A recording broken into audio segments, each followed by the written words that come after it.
turn that up. And without that, we are going to close this vote.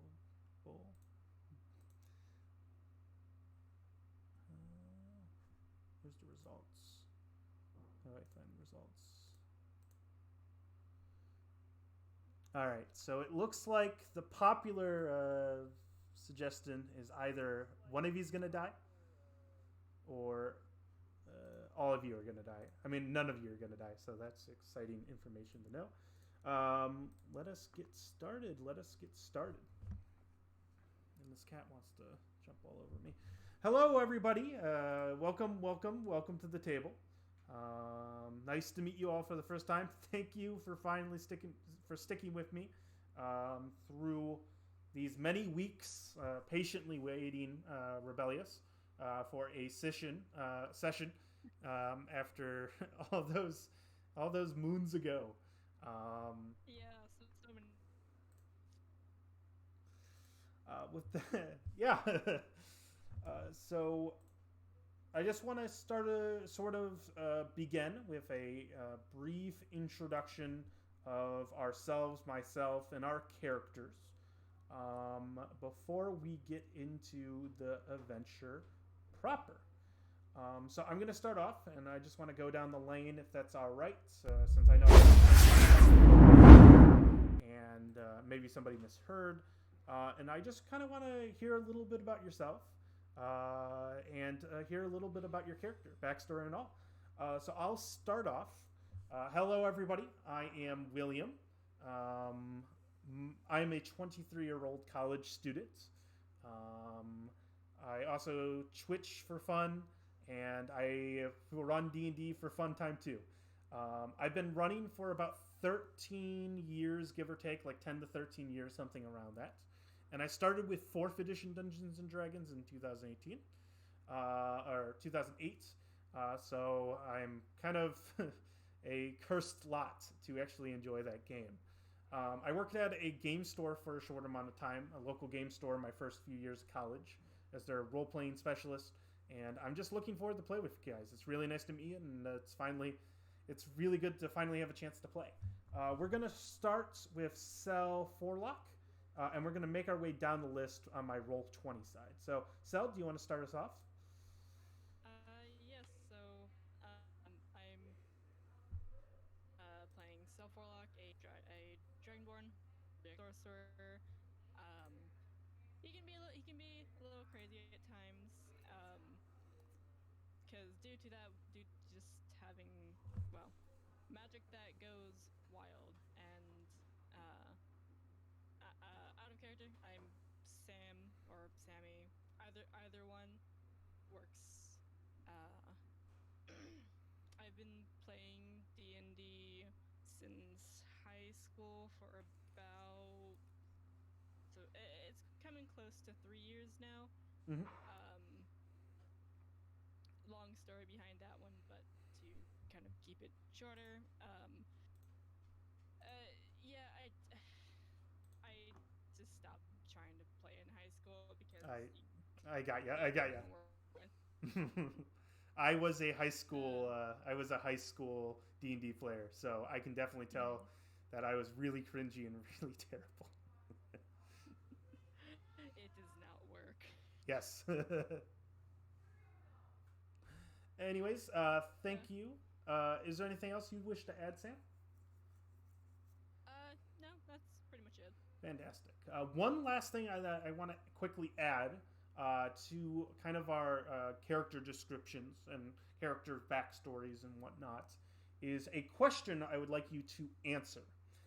This question is: you are guards for a caravan ran by a merchant master tabaxi by the name of Thiago. You've been hired on for general guard duty, but you perhaps have another job while on this caravan. So I ask you, Cell, and I will ask the rest of you, what is that job that you have on this caravan? Uh, hmm. I think for Cell, it would be just trying to find some uh like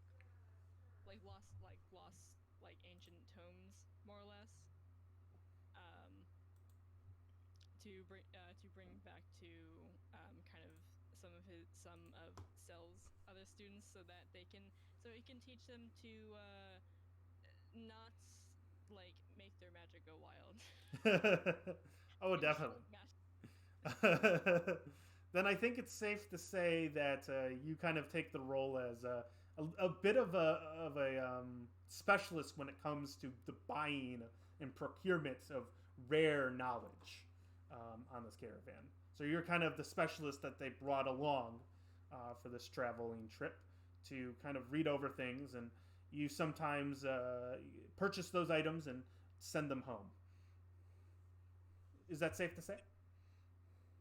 Yeah. All right, great. So you have your own personal thing here, but Thiago's also paying for your meals and giving you a salary for your other thing. Thank you so much, Sal, or Sal. Next up on the list, Grund. Welcome to the table. Could you please tell us a little bit about yourself? Tell us a little bit about your character, and lastly, tell us what job does your character have on this caravan? Hi, my name's Zen. I'll be playing Grund. I'm also a 23-year-old college student. I'm in the last year of my MBA.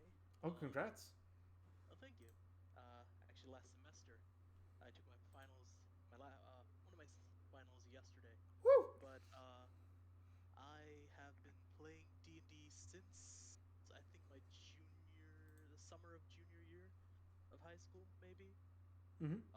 My friend got me into it, and I've been enjoying it ever since. I got into a lot of podcasts as well, which got me more into it. And then it was a little bit of a dry spell when I got into college, but then I got into a couple games that didn't end up lasting for a lot of time. I started DMing a couple campaigns for my coworkers slash friends, and one of them was homebrew. Then a couple uh, actual adventure paths. Sorry, I call them adventure paths.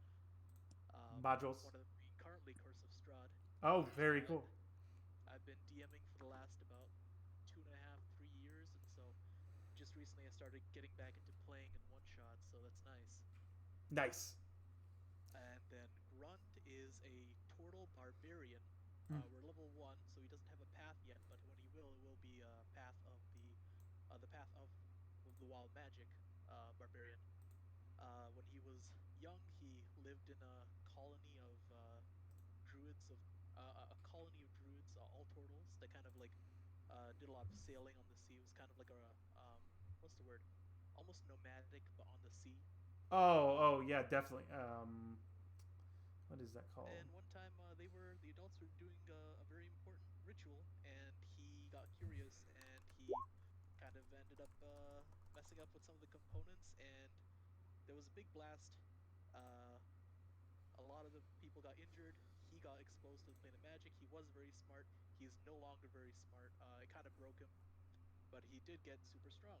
And now when he rages, it's like somewhat magical, but not yet because he's not level 3. Oh, no, definitely. Well, an adventurer's journey starts with a single step, and I think this is Grun's perhaps his first adventure. One of his first adventures that he'll be going on, I'd imagine. I agree. Uh, I think that Grun's other role um, on the caravan is one. He's a very good navigator. Once again, when he was young, they basically lived on the seas. Uh, Two is that if anything relating to traveling over water comes up, he can handle that. Or if they ever stop by a body of water, he's really good at fishing. fantastic, fantastic. Well, thank you, Grund, for your introduction. And I think this journey has required passing through bodies of water, and I would imagine Grund has assisted in those kind of construction processes of makeshift bridges and things like that to get to their destination, and possibly even creating like barges so they can head downriver. Because Sure. this is a rather large one, and a specialist that can kind of bark orders, so to speak, to these inexperienced lots would be good. So fantastic. Um, Next up is Rardis Axfist. Hello. Could you please introduce yourself and introduce your character? Hi, my name is James. I am 32, so I feel like the old guy here. I've been playing D&D for about 6 months now. It's something that I got interested in several years ago, but never got around to until this year. Mm-hmm. Thankfully. I work as a mental health therapist. Although I'm currently not working due to health issues. Yeah, that's me. It's really nice to meet you. And I just want to thank you for your service because I've dealt with that stuff, and I always appreciate to have that helping hand. Yeah, I'm trying to get back into it now after my health issues, but yeah. Tell us a little bit about your character, Rardis. Rardis,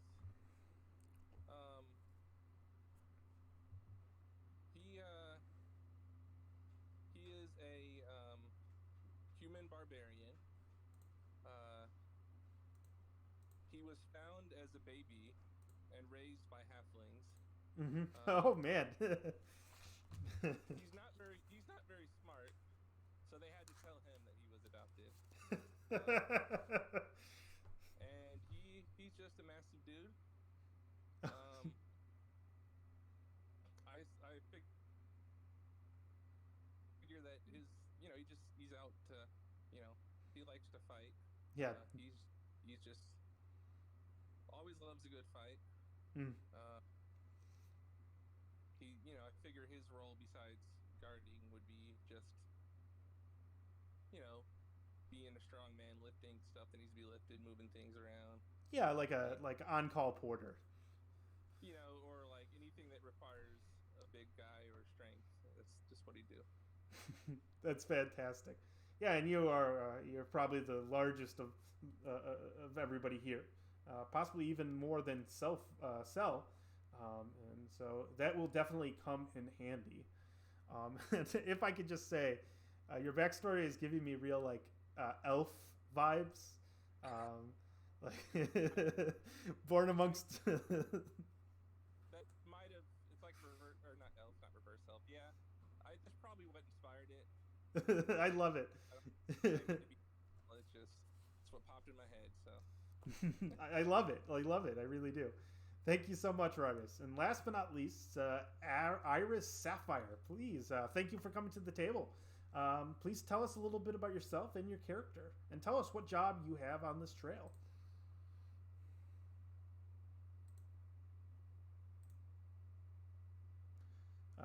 Supreme, can you hear us all right?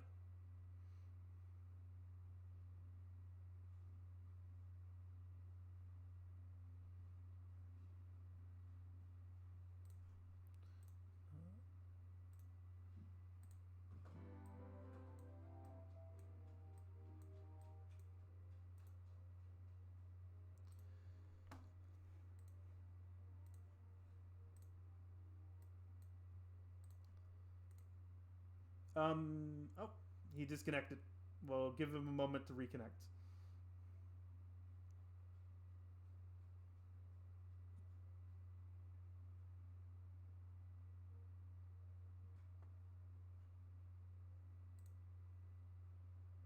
Experiencing some technical difficulties.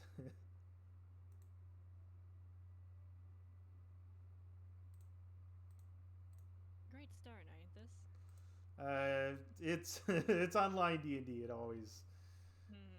It is one of the curses I found. Yep, unfortunately. But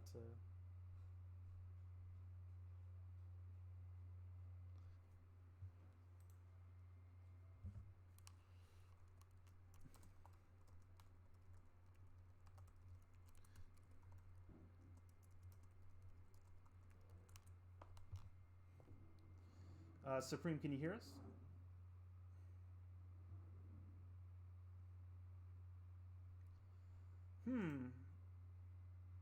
Supreme, you're not Oh, you're on push to talk, probably.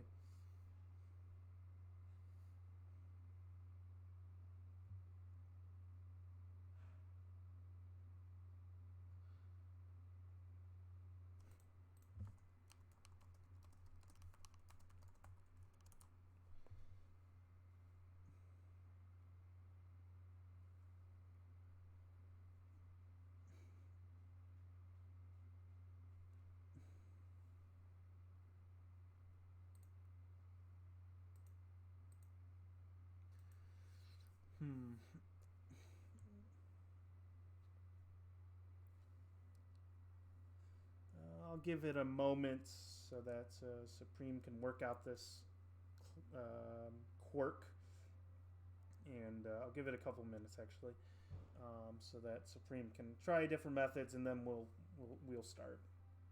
He can still hear us, so that's good.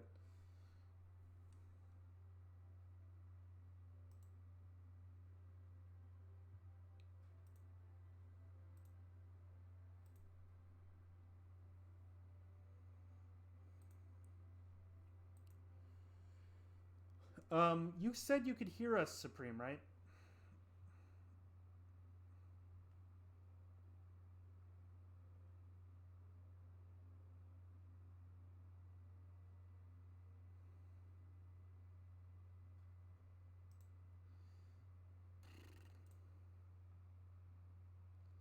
Okay. Like said, you might be on push to talk if you want to check the settings. Your input device might be different. That sometimes changes. And he keeps. Can you hear me? Yep, we can hear you now. Was it your input device or? Sorry, I can use. Sorry for the disturbance, guys.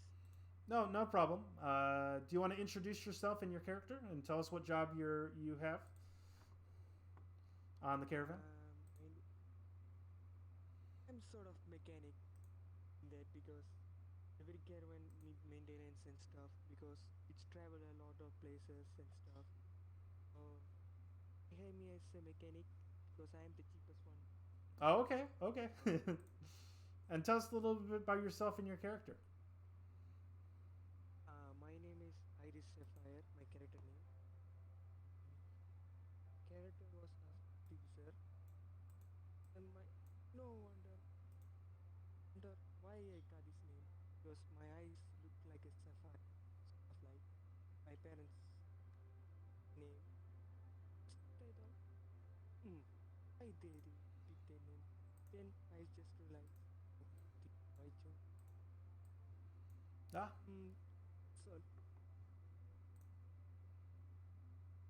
So all right.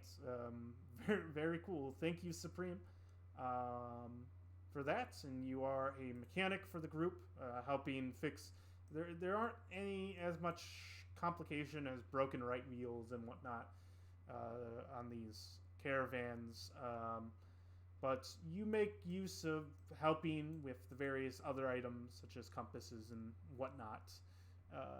Easy task for you, in fact, indeed. With that being said, we are going to get started. And let us begin.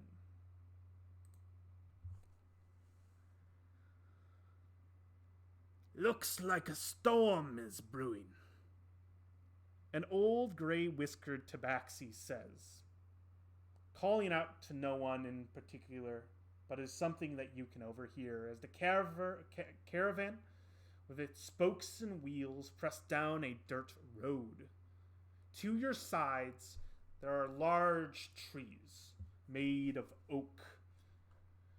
They stand tall, watching over you on this rather peaceful countryside path. Your destination is still days away, and another storm is on the horizon. Another day of colds, chills, and terrible watches. But that is when you hear the cart's captains in the front begin to shout, "There's a hamlet here! Perhaps we can stay!" Everybody looks relieved as you pull towards the destination. A small hamlet located upon a hill. A path crosses over it, a small ravine, and it seems quite quaint and peaceful. There are several buildings that are dotted within the farmyards. A tower at the far end, still weakened, and it seems to have grown with age. And in the center of it all is a manor house. A manor house that has its lights on, and people standing out of it. And as you get closer to your destination, you start to see familiar faces. Not familiar faces, but you start to see faces look at you. Some with excitement, others with concern. And can I get a perception check from the group as we come into town? Or come into the hamlet?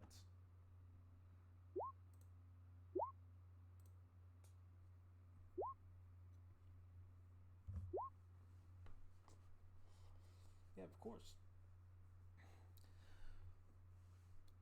Iris, you are busy, preoccupied, working on some gadgets. Fixing a compass that one of the captains broke when a ox stampeded. And as you are fixing this up and quite busy with it, your companions, Rardis, Sel, and Grund, watch and see these people. There are people working the fields that are returning from a hard day's work. Some are near the barns, which are blackened and brown, painted only to be a sort of insulation for the livestock.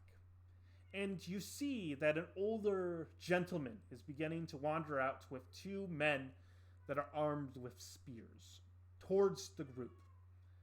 But you can also see, watching on, is a young girl that seems to wave at you playfully. Besides her is a boy. They seem excited by the looks of it. They seem excited by the looks of it. There we are. And they seem excited by the looks of it. But then you hear shouting. Make sure the bees are all right, Peter. And the boy nods, turns, and runs down the hill as you arrive at the destination. Approaching first are the old man and two guards at his flank. Your companion and your employer, the tabaxi that you know as Thiago, kind of motions for the four of you to follow him as he approaches this old man and his guards.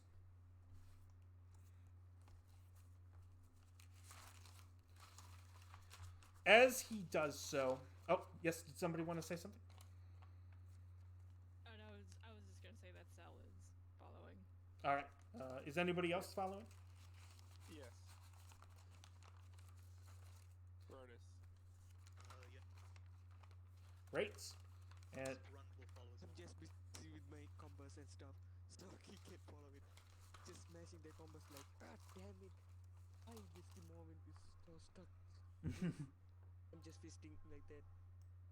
yeah, of course. As you look up in frustration, you can see that your companions are heading towards the front of the caravan. Will you follow? Yeah. All right. Captain's permission. Mm-hmm. You drag behind the companions for a little bit, trying to catch up, as you can hear the first words come from the older man.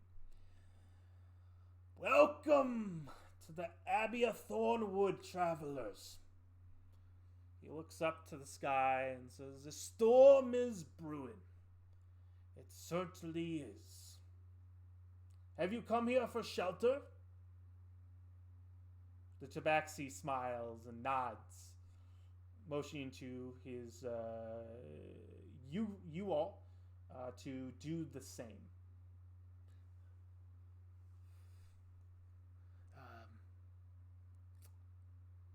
Then the tabaxi turns back and says, that would be wonderful. But I will allow my companions, and he looks to the four of you, to work out the details. Thank you so much.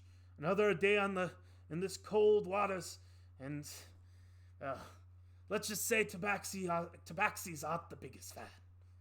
He then pats Rardis on the shoulder and says, work with the man and see what he wants, as he heads out to kind of oversee the movements of the caravan into the camp, or into the hamlet. So what would you like? He smiles and he says, we are simple folk and we help our own. And then he looks to the four of you and he's kind of surprised. as two of you are wild shades of blue and green. Um, and he says, I have never seen your folk before. What be your kind? As he looks to Grund, and then he looks to Sel. Grund is I'm- Grund. And my name is Selforlock. Dragonborn. Grund is Turtle. What? Oh, I understand it. You look like a snapping turtle, young one. But he looks to Sel and she says, I've heard stories of Dragonborn. They were in a company of mercenaries back in my youth. He looks at you longingly. But those are merely stories. Well, I can certainly say I'm not the mercenary type. I can tell that you're the bookish type. If I be wrong. Would it be the robes? Most people do certainly say that. He looks to his two guards that smile politely, and he laughs. Yes, I think it be the robes. Just a fair warning before you enter into the dangers of my home. He smiles as he says that playfully.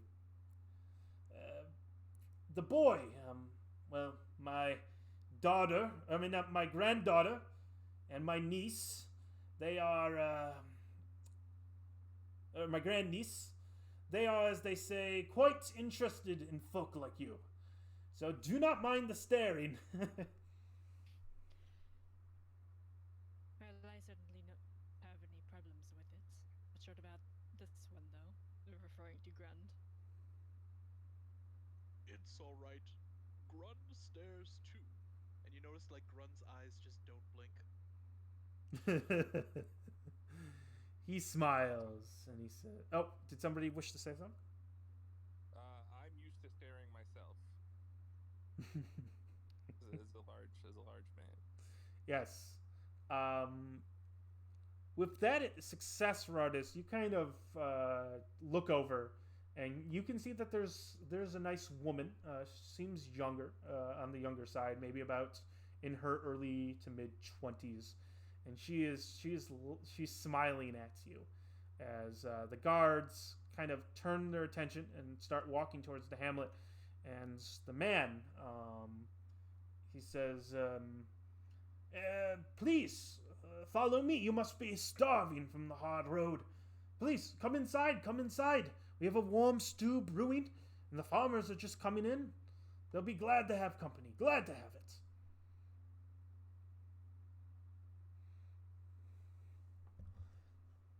He then turns and begins to walk towards the door.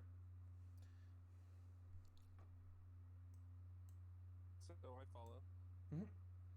Following this man, the guards that were beside him and moving a little ahead, they now start to slow down considerably. And they fall in line with flanking both Rardis and Iris. The first man, he seems to be a young man in himself. And he looks up to you, Rardis, and he simply says, are they safe?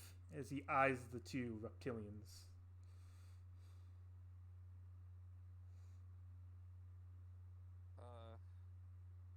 No more safe than I. Just as safe as I am. He then looks up to you wide-eyed and says, are you safe? Depends on who you are. He seems half satisfied with that answer, and he begins to break line, moving towards one of the barns to help out. Meanwhile, the other companion walks next to Iris, and he says, I fancy the guess that you be what do they call those types, an engineers of sorts? He seems to be an olden man. He has a beard and balded head, and he has a dad bod, essentially. You can call that Well, mostly. He nods and he says, I know the old Elias said that it was no problem, but we could use your assistance if that is the case. Glad to help. Mm-hmm. Yes, well, you see, my son, one of his favorite toys, he has what you call it? He has one of those toy boats. We got him one for Thanks Day. And, well, he busted it up a little bit, playing a little too rough. I was wondering if you could look at it. Sure. I thank you. And he follows you into the door. The large manor house is where your destination be. And as you enter inside, the cold and chill of the winds behind you and the crackling sounds of thunder in the distance with its light disappear for a moment as you enter into a large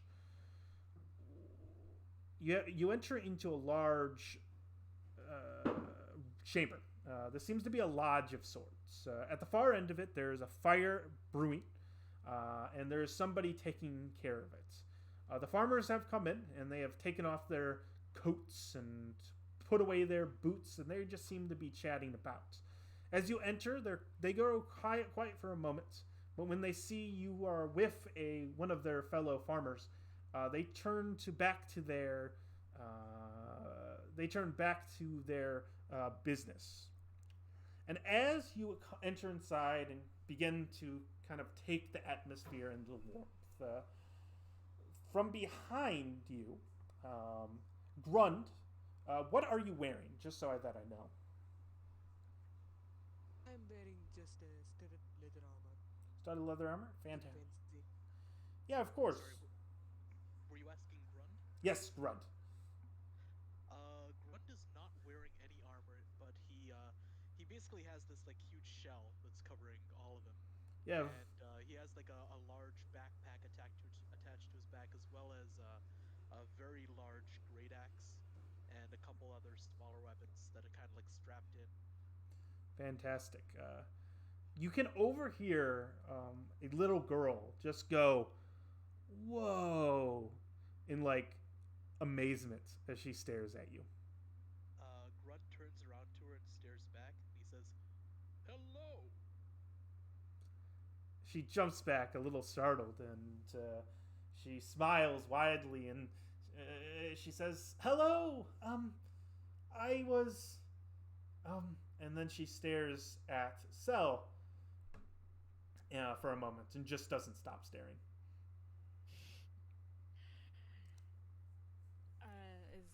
Is there something you'd like to ask, small one?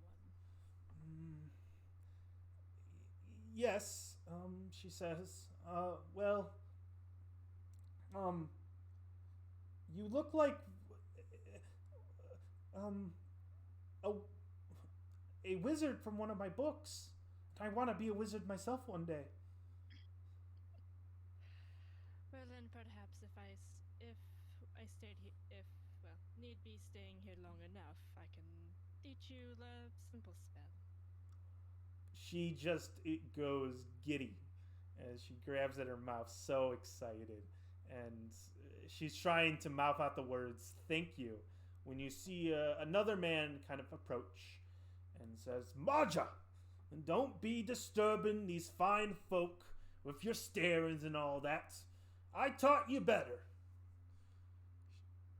So we'll just call and say, it's quite alright. I'm quite used to it.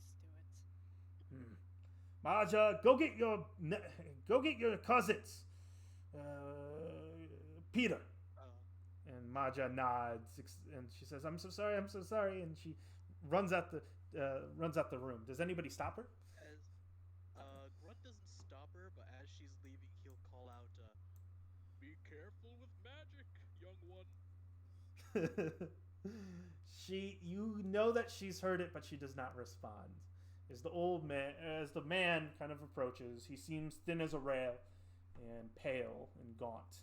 And he says, I am terribly sorry for that. Well, she's never seen your type before, To be quite frank, neither have I. But it is good to have you. It's good to have you. It is no problem. Grunt stares Indeed. too.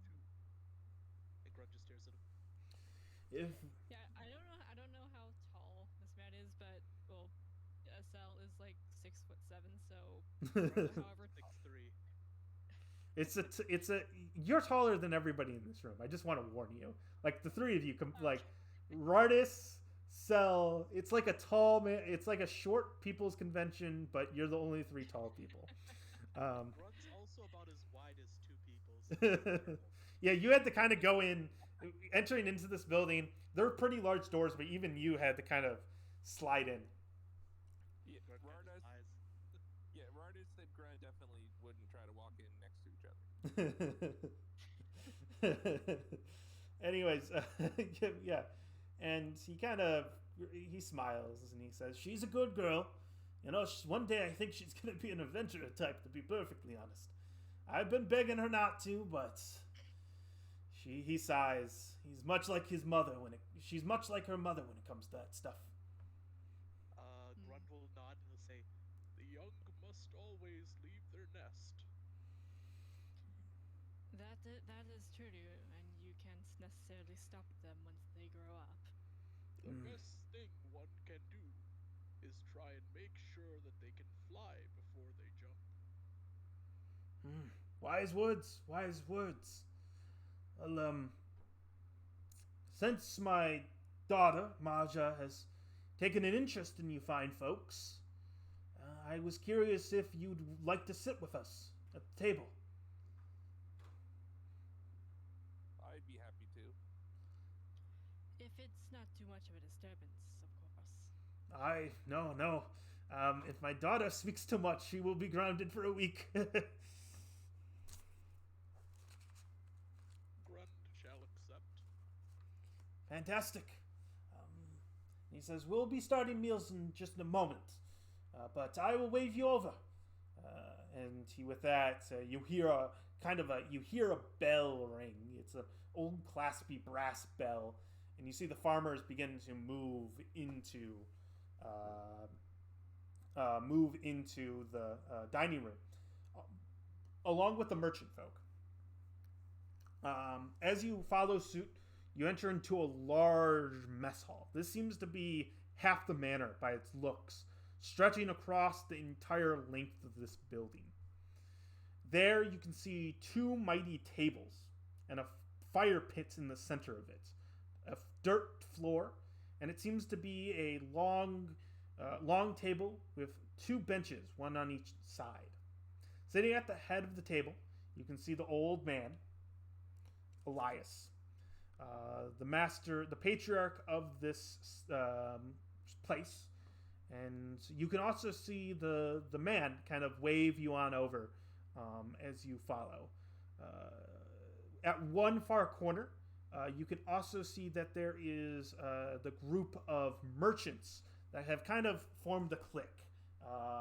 The Thiago is sitting amongst them all, and when Thiago sees them, he will wave you on over, kind of telling you to come join them. Grund walks on over. He trundles on over. He smiles. Oh, did somebody want to say something? No, I was asking. We've already settled down at this table with the family, or Not yet. You're now sitting at kind of the entranceway. You can see everything is forming, and both of these parties kind of want to have you sit with them, essentially. As Grunt gets closer to the tables, the tableware kind of clinks with every step he takes because he's about like 550 to 600 pounds. Oh, wow. As you do... Typically are about 450, but since he's bigger, he weighs a little bit more. As you approach, the Tabaxi smiles, and he looks at Iris and says, "Iris, how is that compass coming along? How's that compass coming along?" Hold on. Can't work too many stuff at once. I have two hands only. Well, I was just asking. Steve-O over there was the one. He's getting lost. He's lost without that compass. He has 2 left feet, turning around in circles, and the merchants just all chuckle. And anyways, are you going to be sitting with us? Or and he looks to Rardis and says, "Or are you going to be sitting with that fine lass that was smiling at you? I saw that too." So, where was the toy? I promised this family that I would sit with them. Understandable. But Iris, you're welcomed. And he kind of opens up a spot next to him. Where was the toy? What was that? You bring him to me. He bring me to the toy. He's fixing their son's toy, right? So he bring him fix that his son's toy.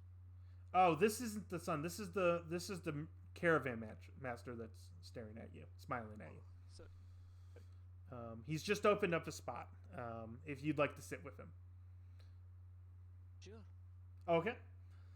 Iris, you take your seats amongst your companions, and Sel. It seems Rardis has already made up his mind. Grund and Sel, where will you sit?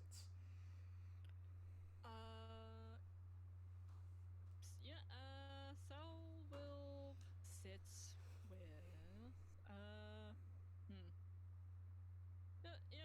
he'll sit with family.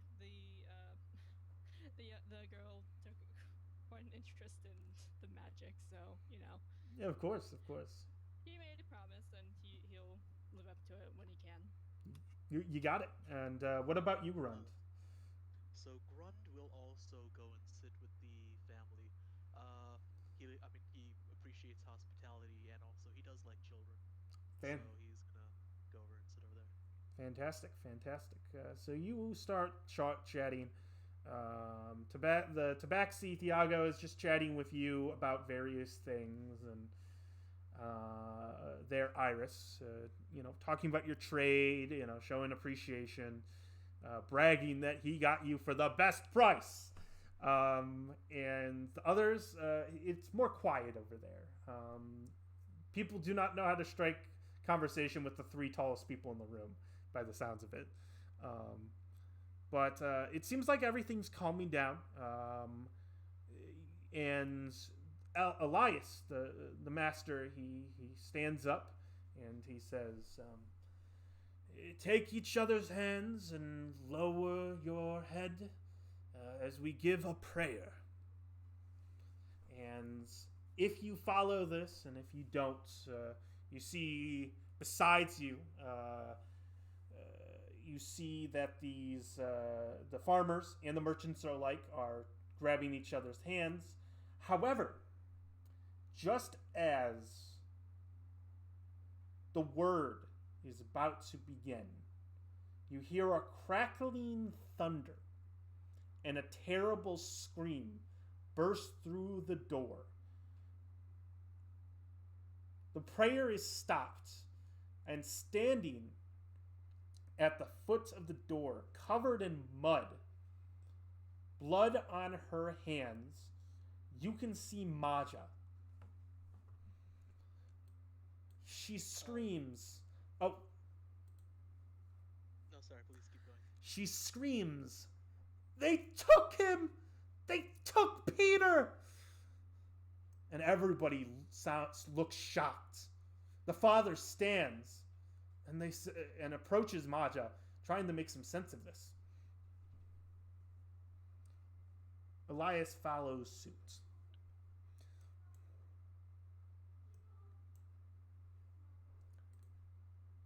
She continues as the man approaches and says, "Who took him? What? The green man! The green man! He was working on the honey, and I was going to get him, and he said that he just had to finish up, and they came from the woods, and they just snatched him up. I saw it all, and they wanted to chase me, and I was too fast, and I ran back, and They just dragged him to the woods.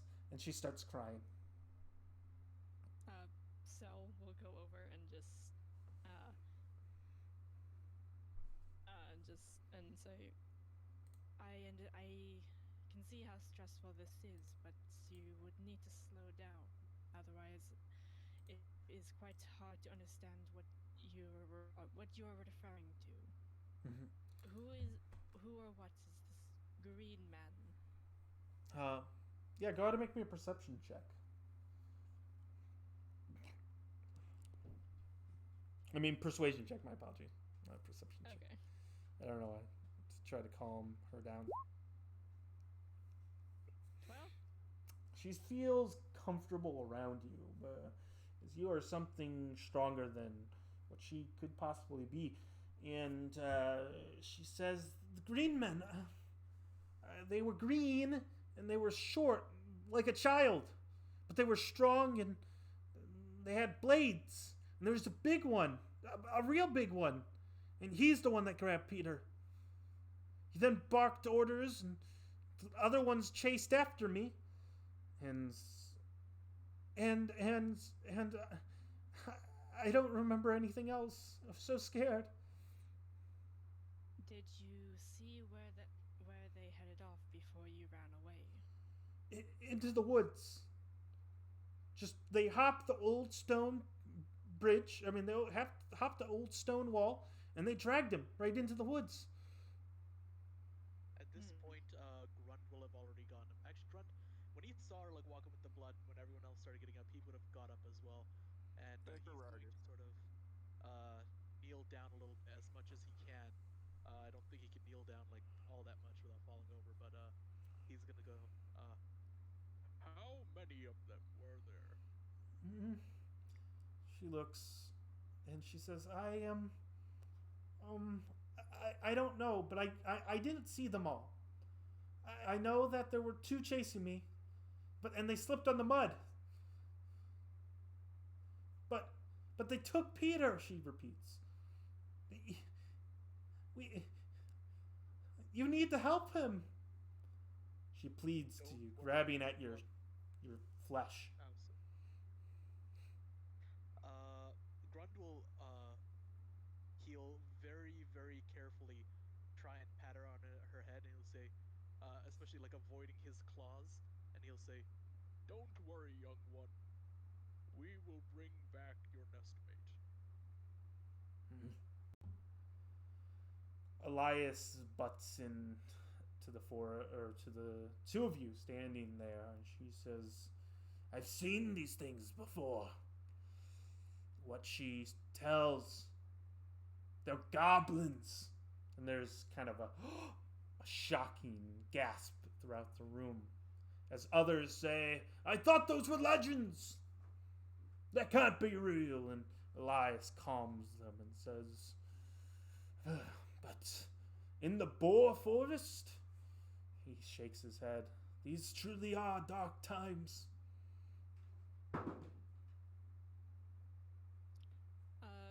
So as a quick thing, can Sal make a quick history check?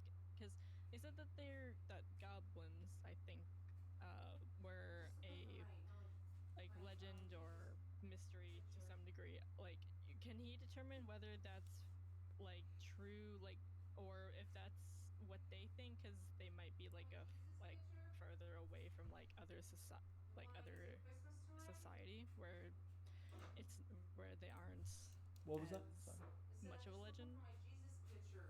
Oh. I don't know where that is, sorry. Yeah, of course, make me a history check. Okay.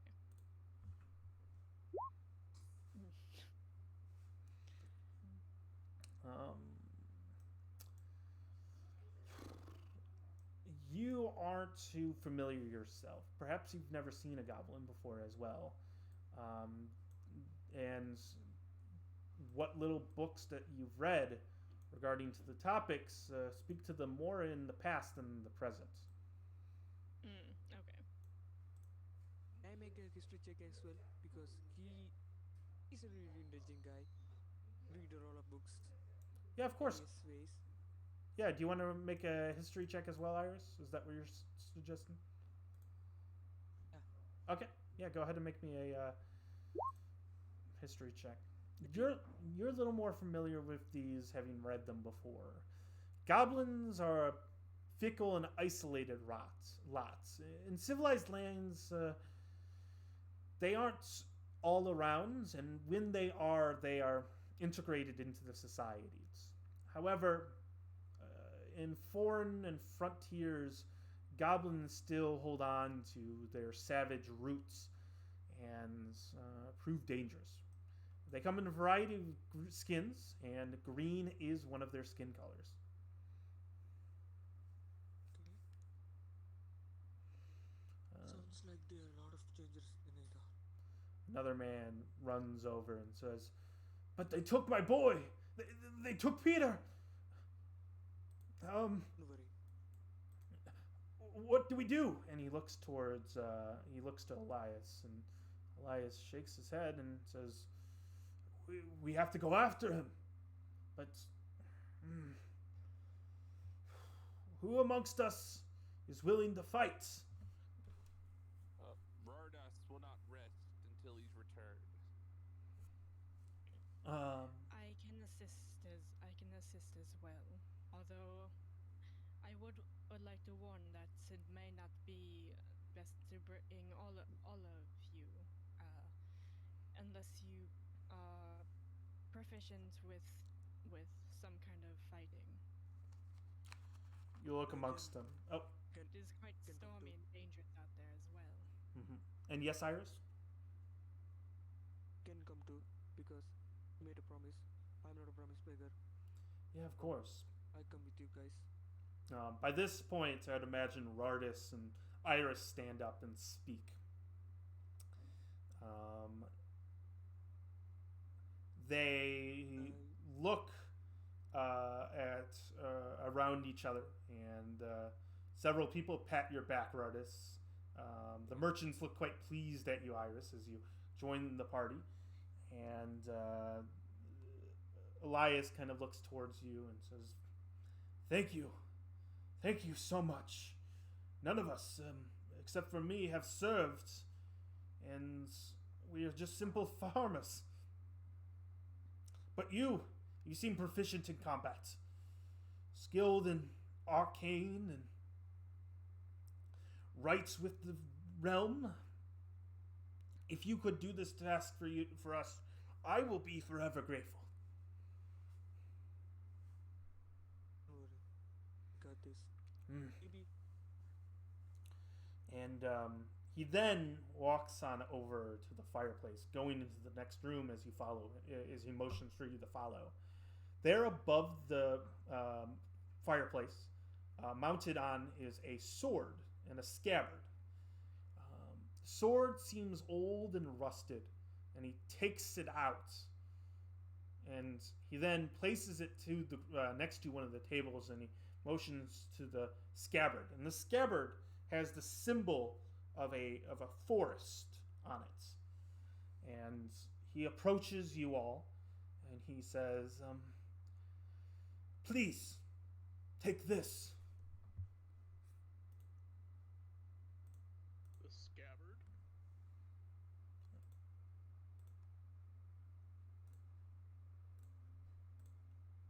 Yes. Is he?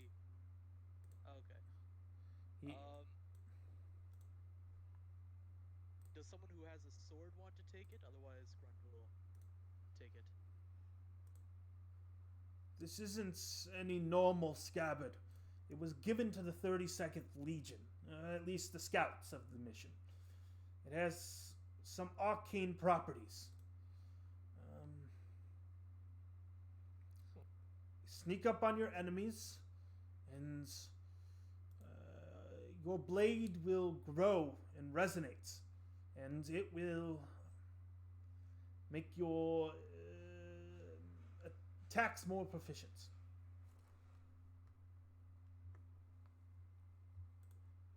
He says. And he starts explaining it a little more, and you believe it has the properties of an item called the Assassin's Scabbard. It, if you get a surprise attack, you may add your proficiency bonus to your damage. So there's one of these for us? Only one, yes. Okay. Grund doesn't use a sword, so it wouldn't really be of much use to him. He could use a sword, but he doesn't have one. Does anyone use a sword? Unfortunately, Cell uses magic and not swords. He can take it. Hasn't even fought with a sword in his life. I think that Iris said he was gonna take it. You all can use it. It does not. It can be with any weapon. You just have to put it on your person. That is important to note.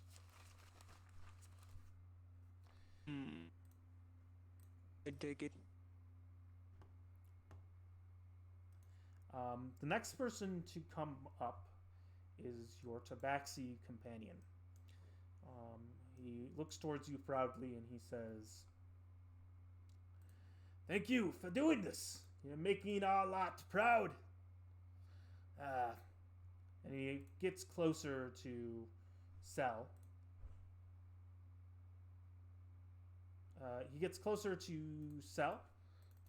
And he kind of takes from his bag a book, and he hands it over to you. And what would this be? Something that you might prove useful. I was gonna give it as a present, but seeing as you're going headlong into danger, I thought I could provide it. As you open the book, you can tell that the magics here are for casting the spell scroll of sleep. I think that this will definitely prove very useful. Thank you. Very good, he says with a smile. And if you need anything, we will be willing to provide it, but we need our expenses back. So he is explaining that you can buy any equipment from the player's handbook for half price right now. Huh.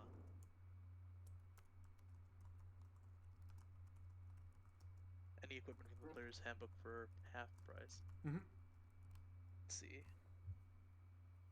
I don't think I have any money, so.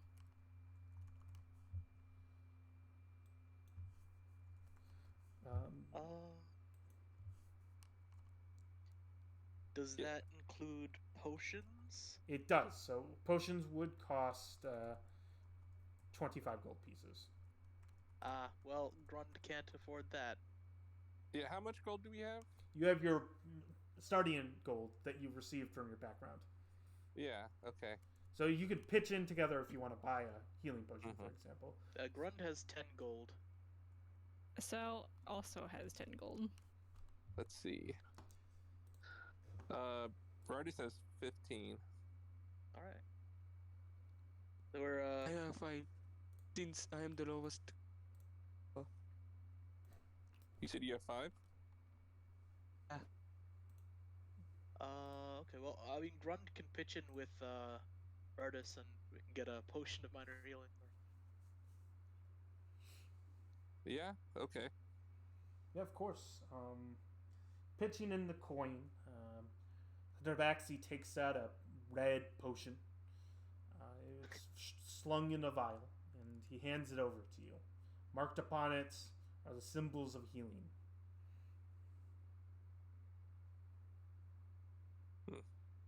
Alright, I guess Grund will... Do you want Grund to take it, or you want Rardis to take it? I think, I'm pretty sure Grund has a higher AC than you do, so you might want to take it.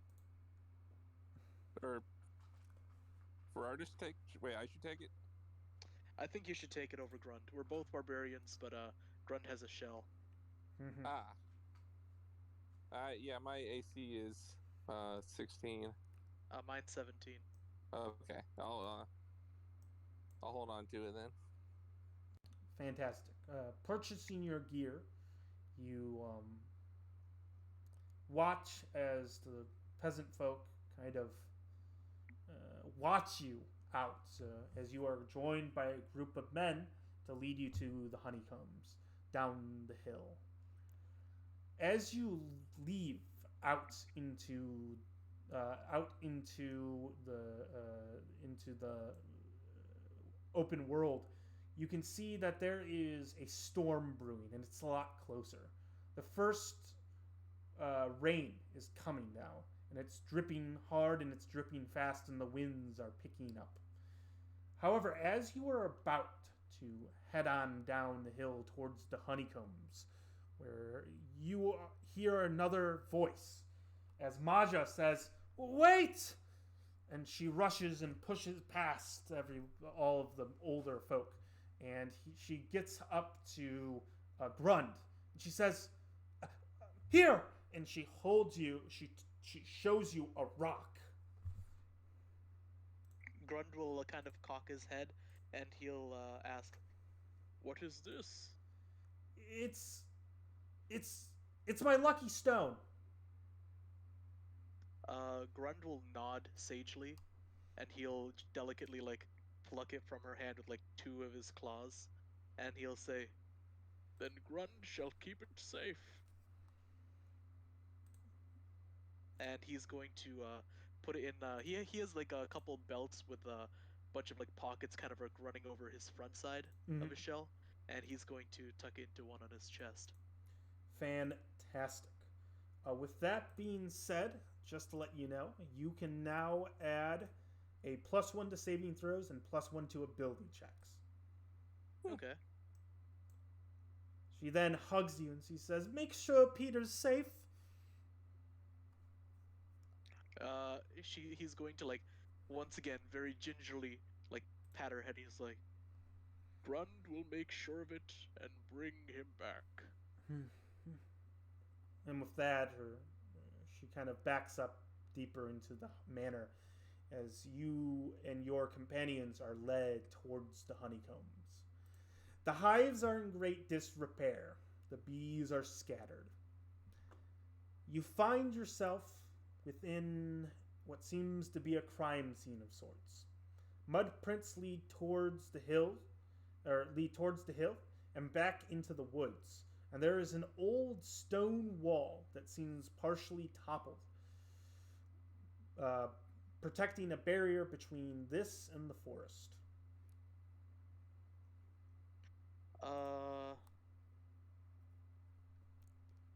Let's see. Can Grund examine the footprints? Mm-hmm. Go ahead and make me a survival check. Ooh.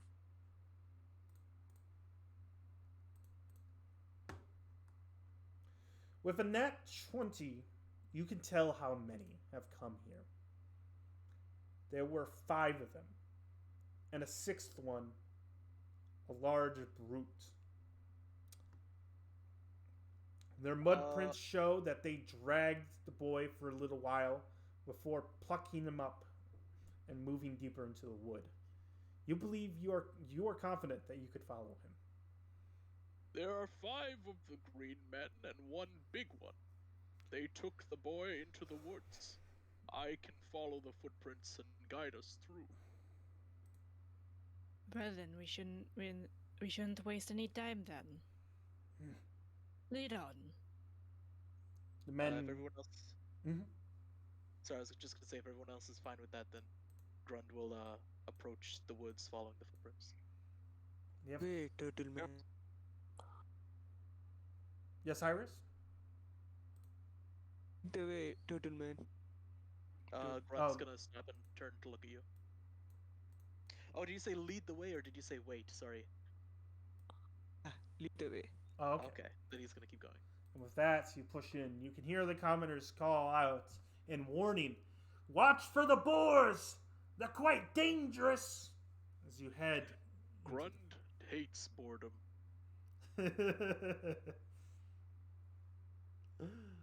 And with that, you head into the wood. The storm is getting worse. Your trail is running cold. It is a dangerous storm that is in the sky, and it's going to make your trip as miserable as it can. We're going to enter into a skill challenge. Could everybody please roll me initiative? As I move you to this. Not that it matters, but I'd like to think that Cell is rather used to storm and thunder, considering he is a blue dragonborn. I would say that you're in your native feeling right now. Yep.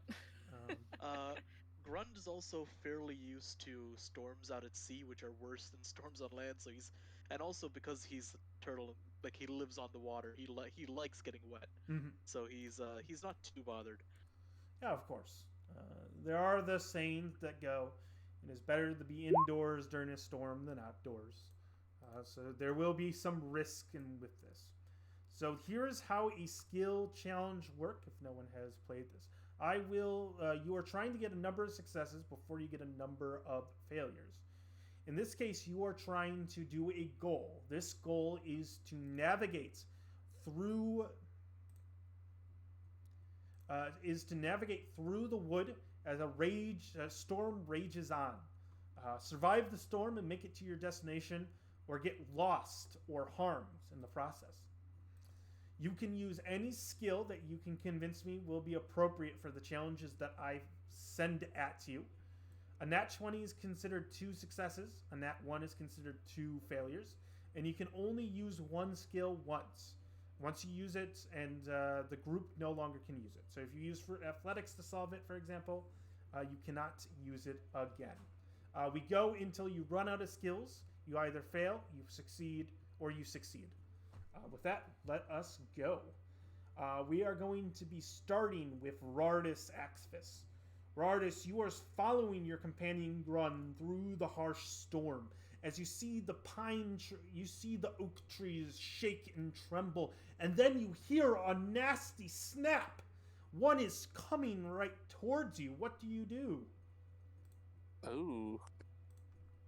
A large branch or It's a tree? large tree toppling down. Oh, okay.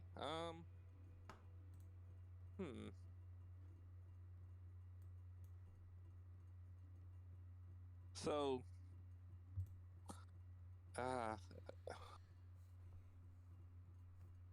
probably use an athletics check to kind of, try to brace to, like, deflect it or catch it or something like that. Yeah, of course. So you are standing in there and you're going to try to grab it as it comes down. And, like, maybe then toss it, like, just sort of catch it and throw it away so it doesn't hit anybody or me. Mm-hmm. Yeah, of course. Yeah. Okay. So I roll? Mm-hmm. Ooh. Rardis, you look towards the tree and you can see it's in the path of your companions. They are unable to make it on time, and they fear for a moment they'll be crushed, but it does not harm them.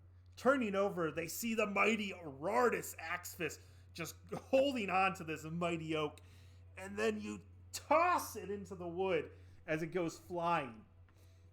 And you have successfully stopped it before it could hinder you deep, and you have succeeded. Congratulations. Yeah, thanks. Pushing forward, you lead the pack to Grund until you come to what seems to be a mild stream. Oh, my apologies. Cell Forlock. You come until you see a mighty stream. This at one point was minor, but because of the waters and how rapid they have now created a mighty shaft that trudges to the other side. A quick-witted individual must be able to solve this, or you will be stuck on this side. Okay, so Forlock,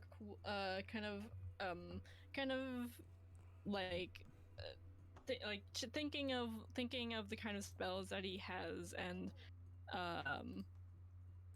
while it's not necessarily what the spell would normally do, he does have Ray of Frost, and so I'd be making an Arcana check. I believe. Yep, that sounds perfect.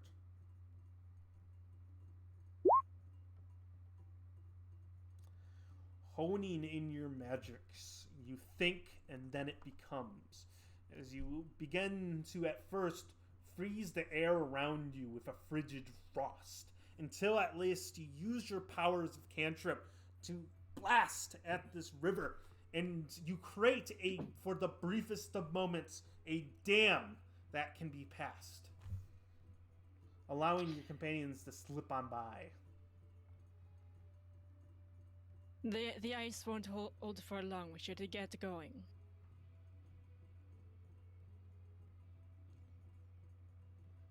Fantastic. And with that, the party is able to make it across. You are making good progress. Your companions are quick thinking, they are strong, and you, Grund, as you lead the pact. Iris, you are at the side. But then you begin to hear something terrible. You hear voices cry, and a stampede of boars and their piglets come racing towards you, Iris. What do you do? I'm gonna do acrobatics check. I wanna dodge that because I can fight it. Maybe I can dodge it with my acrobatics or athletics. Your choice. Acrobatics sounds perfect. Go ahead.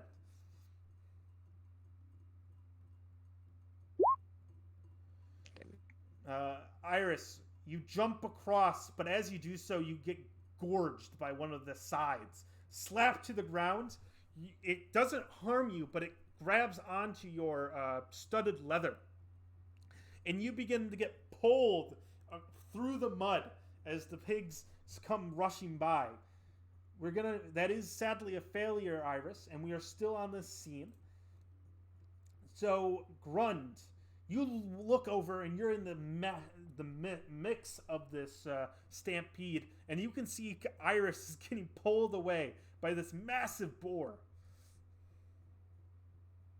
Okay. Quick question. So since because Rardis used athletics, I cannot use athletics, correct? Correct. All right. Did I? It's like I'm trying to find something real quick. Okay, I didn't take that. So he's getting pulled by the massive boar. I am going to try and I'm gonna try and imitate a boar call to get the boar to kind of like stand still for a second, like look around confused with animal handling, if that's all right. That's perfect. Go ahead and make that check. Oof! You make a call, and the boars stop and turn. He looks confused for a second, and then with Grunt stares at the lucky stone in awe. And it is enough time for you to just walk over to the confused boar, and it kind of stops, and you're allowed to pluck your companion off. I shall do so. The boars also seem to calm down considerably. They are no longer stampeding from your call, and they look towards you with a sort of respect,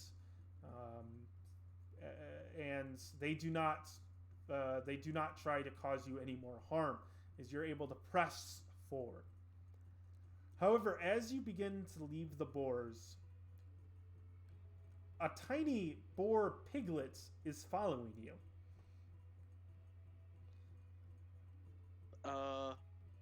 Grund will look at the piglet and cock his head at it and just like kind of stare at it for a second, and then he'll take like 2 steps back and see what it does.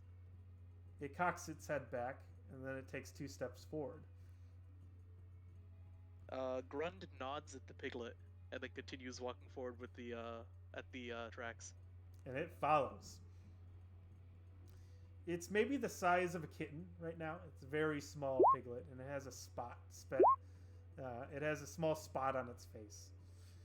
If it starts getting tired or having trouble like walking in the mud or through the storm, Grund will pick it up and carry it in one of his hands. Yeah, of course. As you pick it up, it looks at you and then just licks you.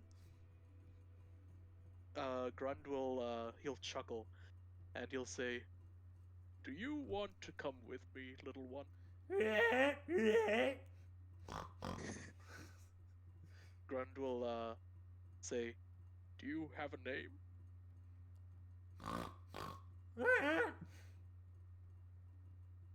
"I will name you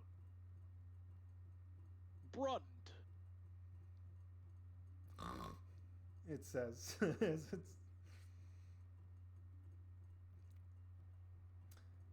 As you turn after naming your companion Brunt, you turn and you find yourselves turning into a clearing. All right. Grund he'll like motion for everyone who will say, he'll kind of like point out the clearing. He'll say, "It looks like we are approaching an open area, a break in the foliage." Yes, Grund knows words too. Fantastic. Give me 1 second. I just want to make sure that.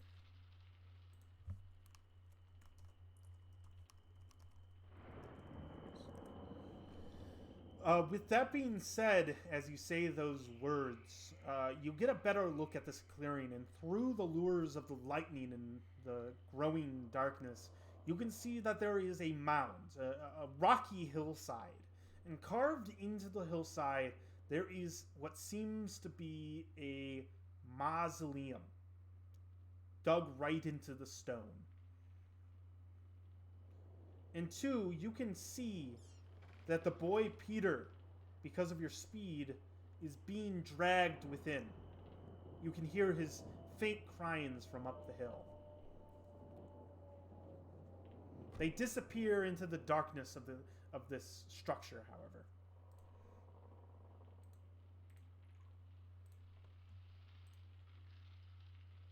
They have the boy.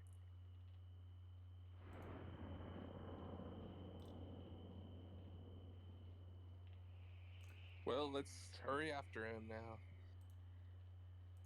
Very well. So you will go. Yeah. The plan is, are you guys going to just go in? Is it dark inside the cave?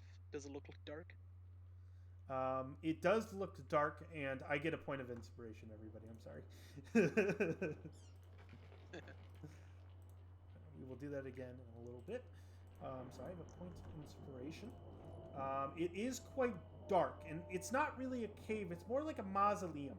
It's crudely made, and there seems to be just a hole that enters into the stone of the mountain. Pushed aside of this, you can see that there is a mighty stone obelisk that seems to have at one point been the entrance to this. You would have to get closer in order to tell more. Can Grund do a perception check just to check if there's any, like if it appears to be there any other goblins outside or if it's empty? Yeah, of course. That's a 22. Because of the +1 from the stone. Yeah, of course. And let us leave on a cliffhanger, and let's take a quick 5-minute break as we are getting close to the 2-hour mark, if that is fine with everyone. That is fine with me. All right, great. Do. We're gonna take a. How are you guys liking the session so far? Pretty good so far. Yeah, Yeah. I liked it so far. Cool. But I've been rolling really well too, so Yeah. we'll see how that goes. Maybe I'm using up my luck in the first half. Yeah. It'll start getting crazy once we get into the rolls and whatnot. I didn't take your. I didn't mean to not take it. Just the whole bait with the girl that was smiling. Oh, Should I have? Oh no! It was just she thought you were very handsome. So Okay. I mean, he might. I meant to say I smiled back, but then it passed, and I was like, oh. oh no, And it's now, fine. I was I'm just like, giving did you I guys say that he was small. shy? I was There just was definitely. Oh, sorry. Keep going. I was just saying I was giving you small kind of things to Yeah. interact with. You know, with the boy, the dad, and all that. Wait, and it was. Then I was like unsure if it was a like. Yeah, it was when you said. I think you said young lady, but like. Yeah, I said young lady, early 20s. Oh, okay. I missed. I don't remember the early 20s. Oh, no All right. problem. Okay. I wasn't sure on that. And I didn't want to question it. No, I totally get that. There were definitely a joke or two which I missed on making because I forgot I was muted. There was one point where Ragnar said like, not Ragnar. Sorry, it's what is it? God, Rardis. Rardis said something along the lines of, "I'm going to go and like I will not rest until I come back," and I said Grund will not rest until Rardis comes back either. So that was gonna be um, how are you liking it so far, Iris? Oh, I think you went on. Good so far.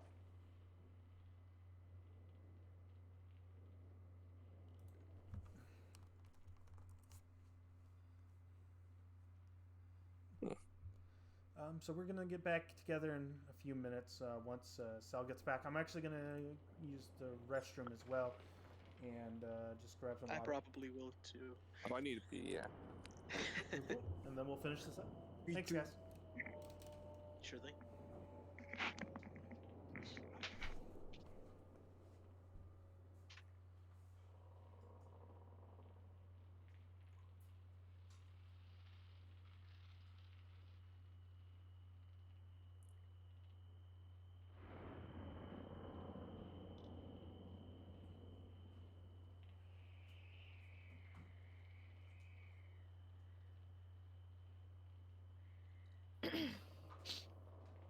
Hello?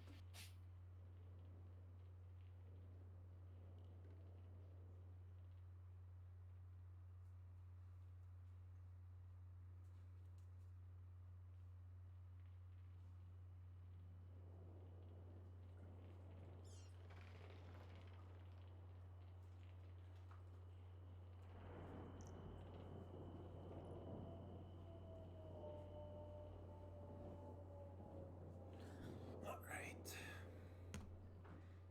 Oh. Hello. Hello? Yeah, you gonna be heard? Oh, I'm back. Woo. Alright, I'm back. I might have to go for a quick minute and like a little while longer because food. It's around that time for me, anyways, to get food later. But it shouldn't be too long.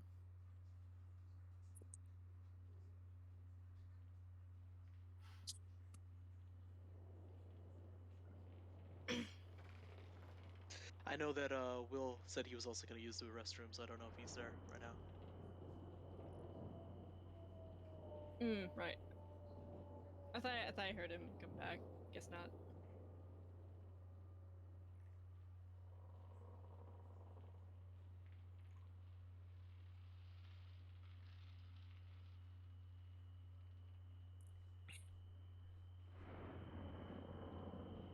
Hmm.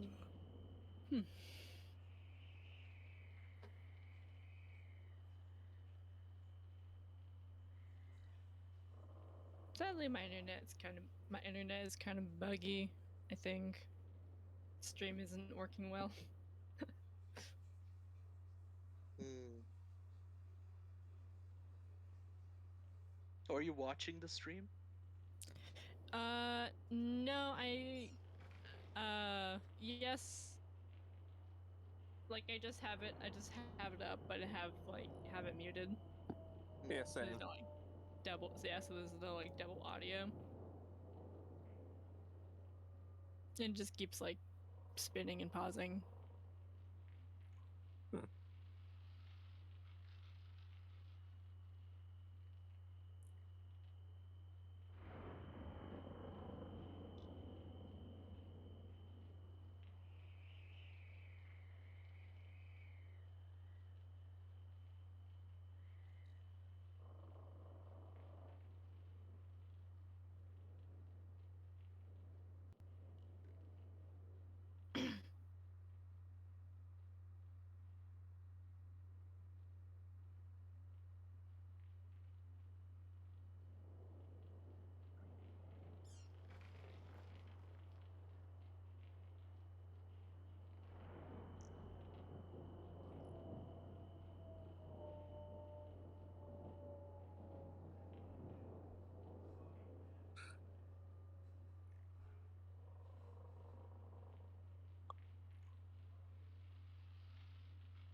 All right, guys, I'm back. Sorry about that.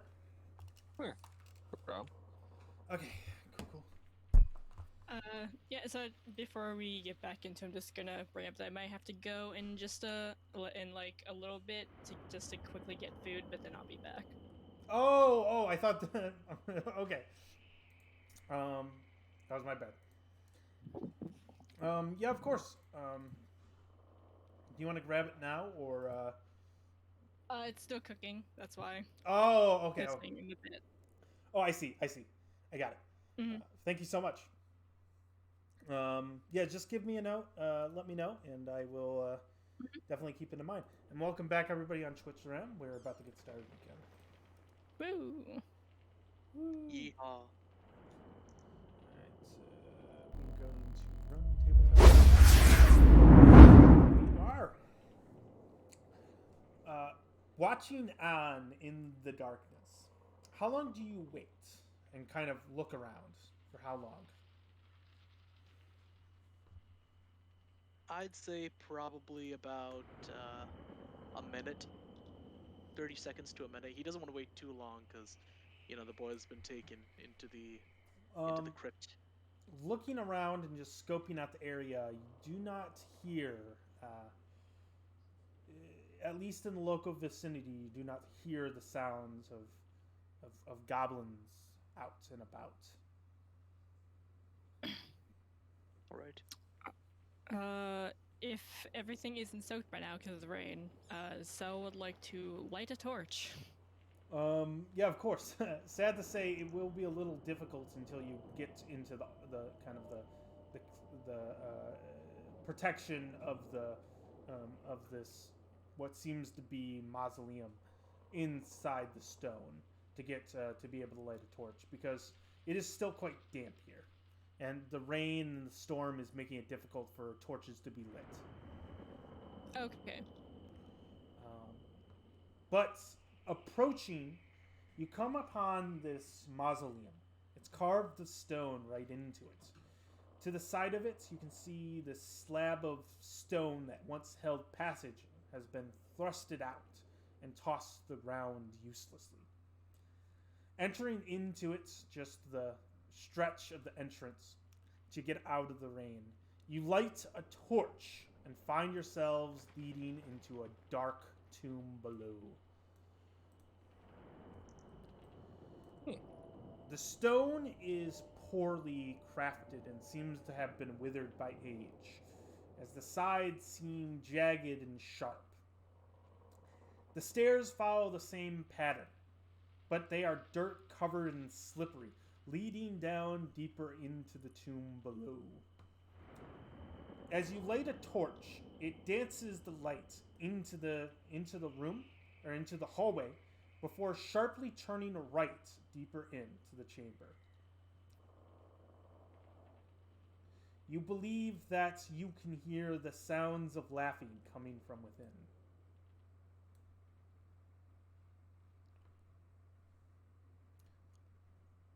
What would you like to do?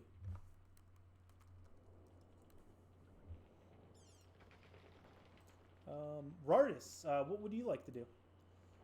I'm thinking. Well.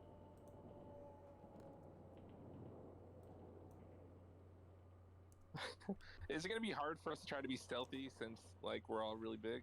Pretty much. It depends on your stealth score and what everybody's is, but I do need to remind you, you have a torch lit at right now, and some of you cannot see in the dark. Yeah. Do we need each have torches? Do I need to light a torch as well? Only one of you needs a torch to be lit to press onward. I'd wager that only one of us could see in the dark. Maybe even. I'm not even sure if Cell can. Seeing as she's the one that lit the torch, I would not be surprised if she can't. Oh, she'll be right back. So, what are you guys going to do? I think Grundle. And what is your marching order? I think that's also important if you want to. Probably. I was gonna say probably either Rardis or Grund should go first, just because they're tankier. I'm fine with either taking up the rear or going into first, whichever one you want to do, Rardis. I'll take the front. Okay. All right. And what did you say, Iris? Take it last. Okay, you're getting the last. Okay. And if I may ask if everybody could use the idea tool, especially, just please use the idea tool if you have an idea, so that I can call you. Be sure to remember that. I would appreciate it. So is this the marching order? It is, or is Grund? No, Rardis is in the front, followed by Grund. Are you in the third or fourth? I'll go third. Okay. So let's move you. So it's like that. All right. Cool. So go ahead and start moving your tokens, and when you get to certain points, I will be happy to motion you. All right. You turn the corner, and as you do so, I will stop you right here if that's all right. Oh, okay. Yeah. As you turn the corner, are you trying to be stealthy?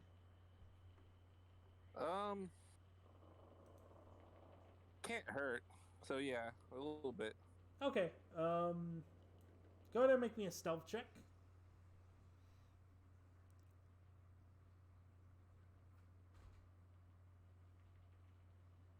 Okay. All right. As you turn the corner, you can see you move slowly, and as you turn the corner, you can see at this far end of the chamber, you can see that there are small silhouettes distorted by the shadows.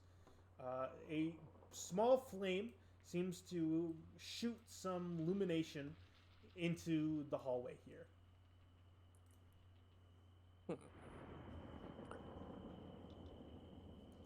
The Okay. sounds of laughing have stopped, however.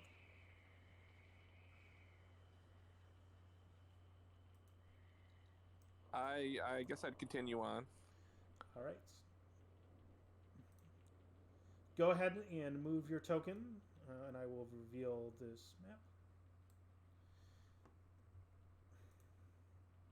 As you turn the corner, an arrow flies in your direction.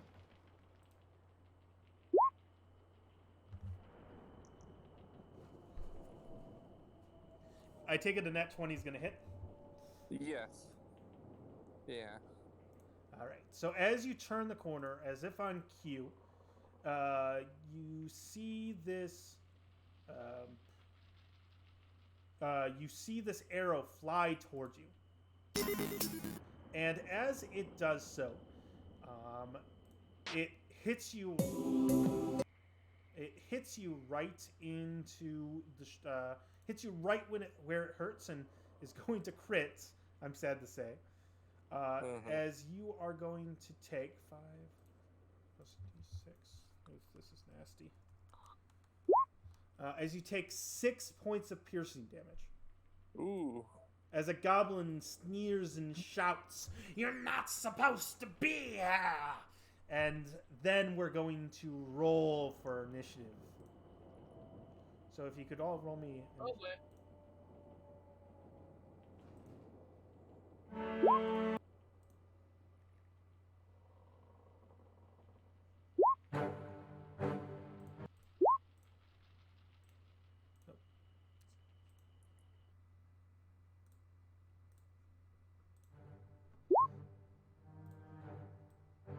Oh, are you back as well, Sal?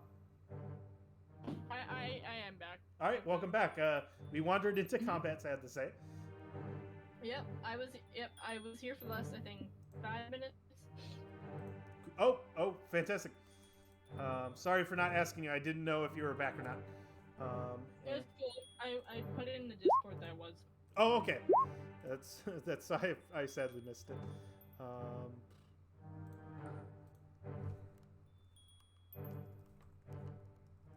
Give me 1 second. And I just need to roll 2 more initiatives for these goblins.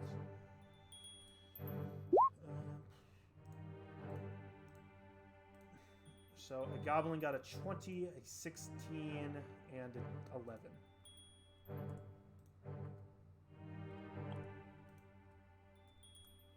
All right. So we are going to start off. Why are the 2 and 3? Apologies. There we are. There we are. That is the initiative order for this. So the first goblin is going to act. Charging forward, he shouts, "Baklak!" as he rushes forward, scimitar in hand, and stabs into Rardis, hoping to aim a fatal blow at the mighty barbarian. Why didn't you roll? Let's try again. There we are. Oh, it did roll. My apologies. Does a 9 hit? No. All right. Quickly grabbing at whatever arms you have, you deflect the oncoming short scimitar blade and bounce and hit into the wall behind you. But you then sure-foot yourself as you are able to successfully get in there. And after that, the goblin is going to use his nimble escape. As a bonus action, he's going to move back 5 feet. And that is going to be his turn. Next up is the second goblin. It charges forward using 20 feet of its movement and does the same. However, an 11 is not going to do so. They caught you off guard once and you are ready for this, Rardis, as he also dances backwards 10 feet. And that is going to bring us to the end of the goblin's turns, and it's going to bring us to your turn, Rardis. Okay. So first things first, I'm gonna go into a rage. Oof. What does your So rage look like? What does my rage look like? Mm-hmm. Oh, I've never thought about that. This is my first time playing a barbarian. No. You get into a fervor. Do you get all red? Do you start sweating profusely, or do you get even taller than you were before? Oh, okay. So my breathing gets like heavy. Mm-hmm. My muscles like, they start to tighten and flex, like not like yeah, and my stare gets very like intense. Fantastic, fantastic. You're now in a rage. What are you gonna do with that? So I'm gonna move right here, and I will um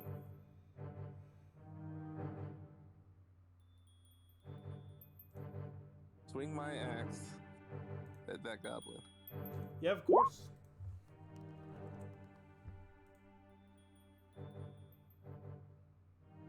I assume a 16 hits. 16 does carve your way through him. Let's see if it's able to. Oof! A powerful blow as you chop off this goblin's head, and his body just tilts into this brazier here as he falls over and slides over dead. Anything else you'd like to do? Can I do anything else? I've already done an action and a bonus action. Sadly not, I believe. You had to do movement. I just want to see if you wanted to rearrange If I yourself. wanted to move even further. Mm-hmm. Let's see. That was 5 movement. Yeah, I guess I would move.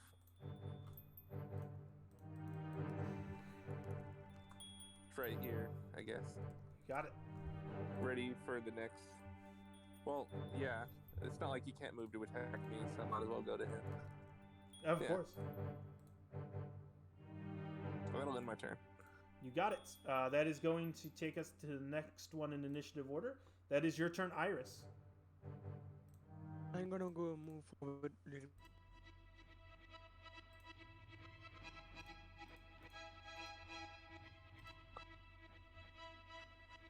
And I'm gonna throw my dagger. This goblin. You got it. Throwing a dagger through the air.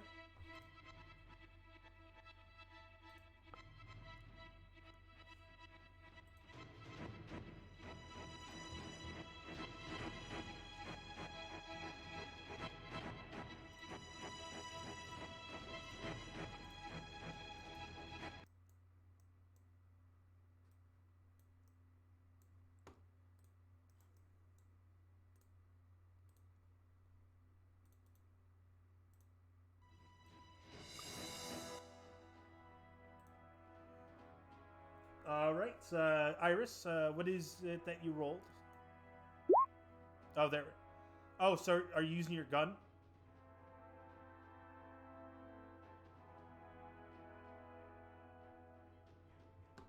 Iris, can you hear us? I can hear you, sorry. Are you firing your Okay. your handgun and then you're throwing a dagger? No, I'm throwing a dagger, I accidentally clicked the Oh, okay. crossbow. You can do both on the same turn if you want, because one's a light weapon and then the other's a light weapon, so you can shoot and then throw a dagger. Okay, I can do it. Okay, I can do it. Okay, I was just saying that you could. Both of those are going to hit. The crackle of a flint-lock blast into the goblin as a dagger shortly follows. Go ahead and roll the damage for both of those by clicking the pistol icon in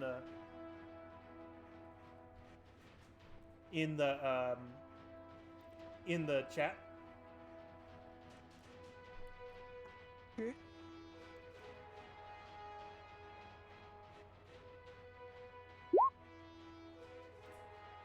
All right. How do you kill him, Iris? I'm gonna look.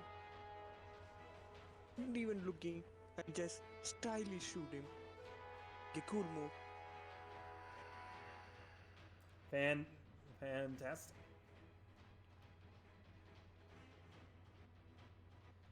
That is going to bring us to after your turn. It is now Grund's turn. didn't roll for my dad. Okay, he's You, dead. you killed him, yes. Your Okay. first shot finished him off. Okay. Grund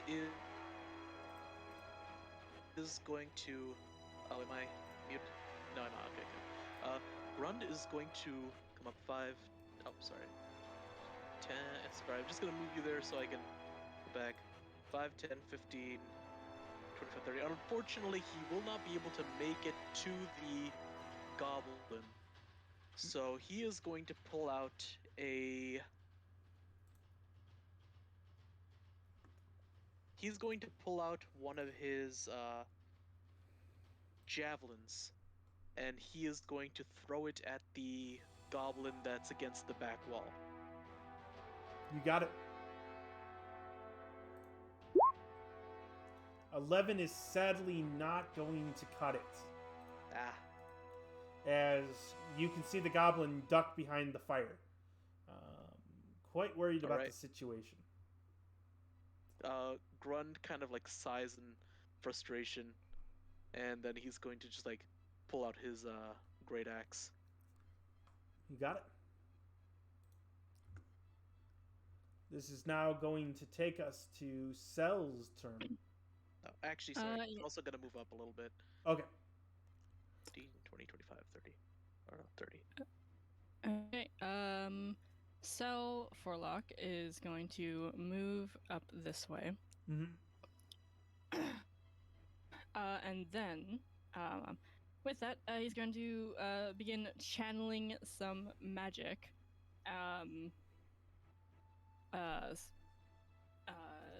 Like, kind of like there's a little bit of like crackling energy, like electricity around him. He's going to use his Tides of Chaos feature, Okay. and to get advantage on, let's see, to get advantage on Witch Bolt. Fantastic. That's 12, 16.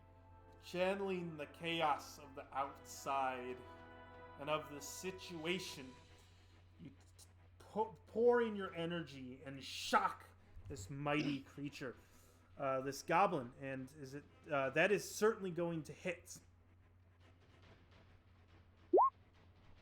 12 lightning. And how do you kill him? Just a crackle of energy, like, hits this goblin straight in the chest, and then just, like, how I imagine it's like he just like kind of seizes it up and then falls to the floor. The eyes probably bleeding ever so slightly from after that shock of energy went through him. Fantastic.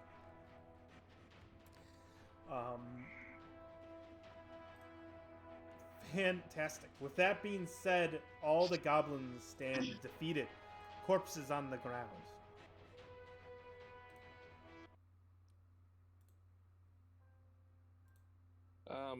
Do I look for? Because I don't see the boy in here. Do I look for a door? Yes, at the far end of the room, you see that there is a makeshift stone door. This chamber also seems quite. There are various things within this room, just to quickly describe. Oh, yes, Iris? I'm gonna check the goblin's body to see anything Mm-hmm. Of course. they have. So, first off, I will say this. I believe that was you, Rardis, that asked the question if there's a door in there. There is a door. It is at the far end of the room. I will open up that square. It is right here. It's an old wooden door that seems haphazardly placed. You can see light is coming from the next room over.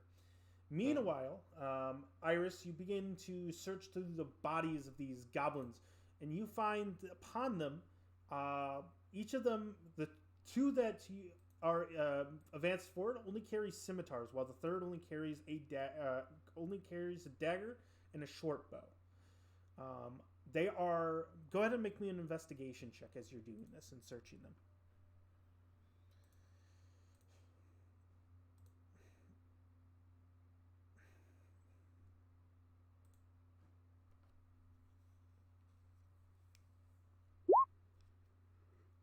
Looking about their bodies, you could tell that they are missing a pinky finger.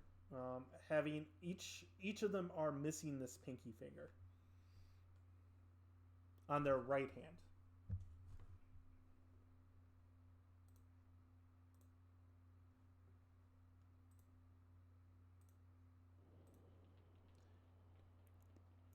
All right, what would you guys like to do? Do you want to search this room further? Let me quickly just describe this room now that you have a breather to do so. This is a small chamber with two braziers within it. There is a brazier on the east side. This one is has charcoals that is lighting a fire that consumes the entire room. The other one seems to be used for defecation. It stinks, and you can see that there's black and brown features within there. On the north wall, you can see that there is a mural. It has been desecrated, graffiti spewed about it. However, as you look at it, you can see there's a depiction of ancestral murals with a strange tongue carved into the stone underneath the mural.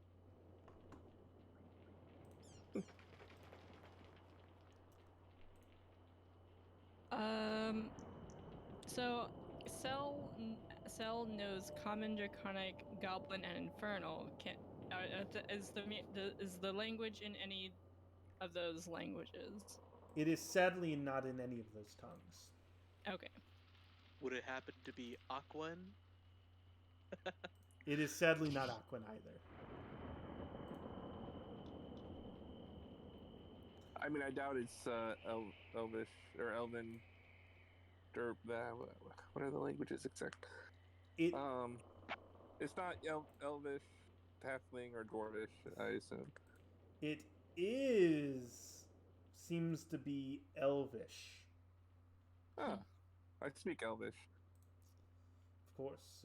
Looking over to it, you recognize the words as your companions do not, Rardis. And you take a moment to translate it. And it says, to protect the innocent, to stand against tyranny, to be in the light of the dark.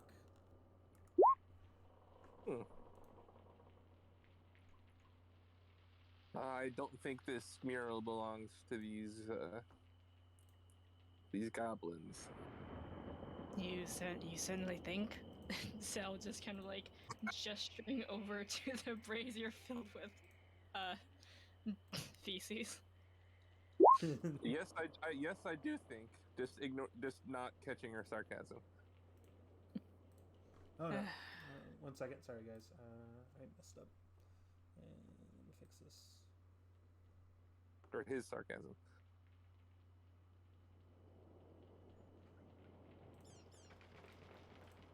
There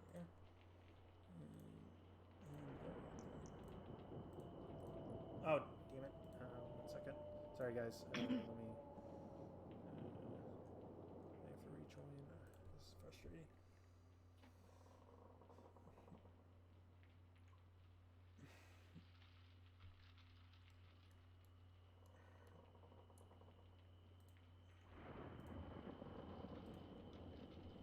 I didn't want the cursor to be showing up, so it canceled everything out. So, give me 1 second to jump back into the game. Boom, boom.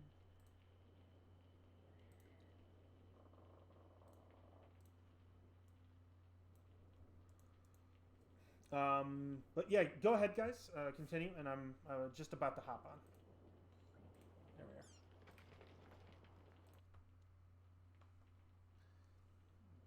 Here we are. I'm back. Okay. So after reading this language, reading these carvings, you do say that it is not something that these goblins would have. But what would you guys like to do now? What would you like to say next?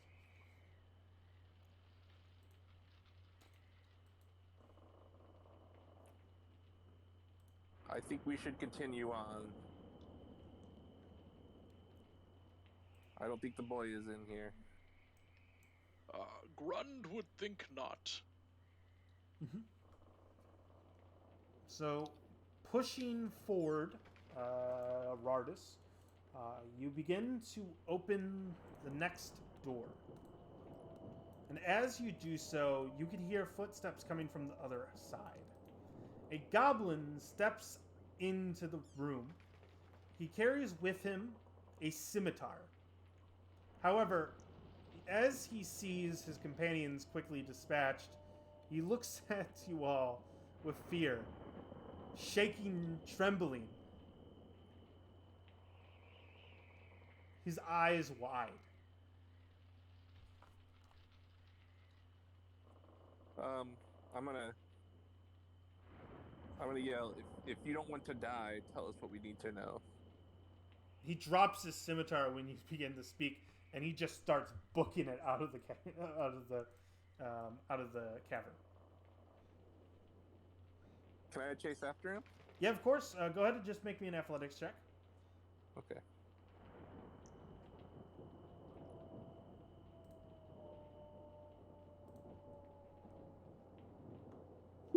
Oh, Iris, you would have heard that as well. Or you've been able to read that as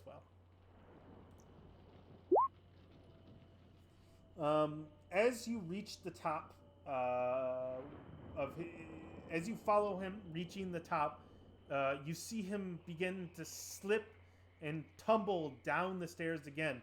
At the base of this entrance, you can see there's another goblin there. He looks at his companion, looks at you, looks at his companion, and he just starts running, leaving only one there. Iris, you follow suit, and you're also able to reach this goblin, who is now standing at the base of this staircase. He's not standing there, he's rather prone, having fallen over. So this guy, right? Yeah. Yeah, he speaks and spits. Can I pick him up? Yeah, go ahead and make me another athletics check. Okay.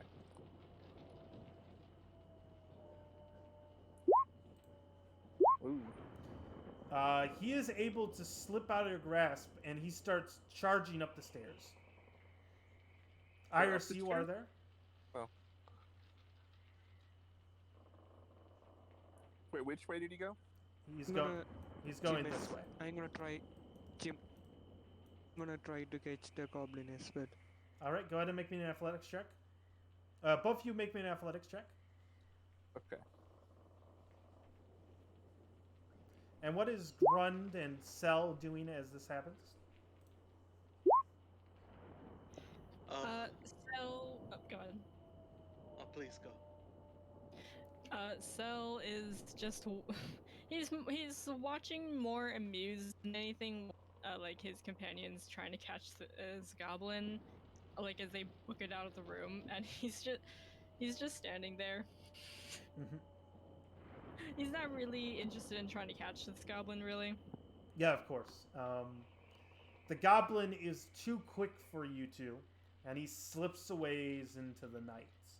When you return, you are covered and soaked in mud and water and rain. Meanwhile, Oh. What was it? Meanwhile, okay. Oh, what do you want to do, Grund? Oh, I didn't. Sorry, I'll Grund just asked, "Did you catch him?"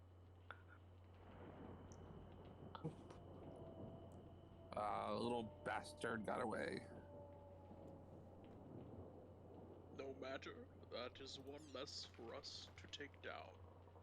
Yeah, let me check. To be honest, if he wasn't already scared shitless out of his mind, I was just going to try and scare him a bit more. Grund goes.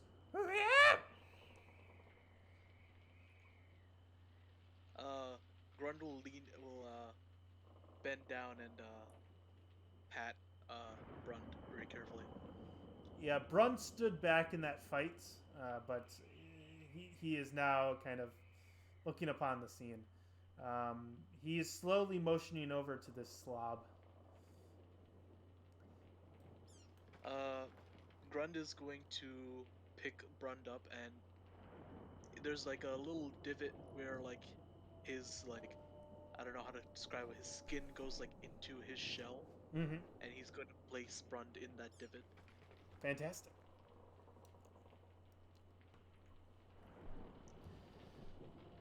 Say, careful now, little one. I don't think that's a great idea. Grund doesn't think that's a great idea. He says. Grund will pull out like a small bit of like a piece of fruit from one of his pouches and give it to Brund. Brun nibbles it up.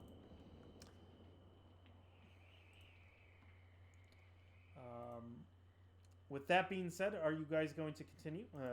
I know there was that brief interruption. I apologize for that. But it seems like you guys last time were pushing into the next room. Yeah, and Grund, seeing that Rardis has like taken a pretty decent hit there with that arrow, he'll say, perhaps Grund should go through the next door first. Grund has a shell that may protect from arrows. Okay. I won't impede what you decide on, but it is also possible to take a bit of a short rest, a break. After we came in here after, well, fighting through the storm. But we don't know what they are doing to this boy. And if we wait long enough to recover let's say that we had a pool of points denoting to our health. No, he's gonna say, and if we wait long enough for us to recover, it might be too late. Fantastic. Quite a fair point. It was only an idea. If worst comes to worst, Rardis may be able to take the potion. Yes. Yes. Yeah. Are you willing to take the potion now, or would you prefer the rates, Rardis? We don't know if the boy may need the potion. That is important. So that is Also, if one of us goes down, it may be able to get them back into the fight. A decent healing spell. Oh, don't worry. You got good. I can heal you a bit if you want. Nice. Nice. I'm ready to proceed. fantastic. Lead the Grund. I want to make a note, quick. We did another inspiration pool, and Cell, you now have a point of inspiration from the audience. Woo! So who's the first to enter inside? Grund. Got inspiration. Sorry. Cell, Forlock did. Okay. Okay. Opening the door, Grund, you step in, and as you do so, you hear a twine snap, and a razor blade comes swinging down towards your head. I'm going to need a dexterity saving throw. All right. Is it 20? You quickly duck under your shell, and it swings harmlessly over you, and the law of motion quickly stops it. The people from behind me they see the razor blade come, they duck, they see Grund without a head. Yeah, exactly. Oh no. Grud's dead! Grund! Are you alright, friend? Grund will poke his head out of his shell and say, Grund is fine. Brund appears to be fine as well.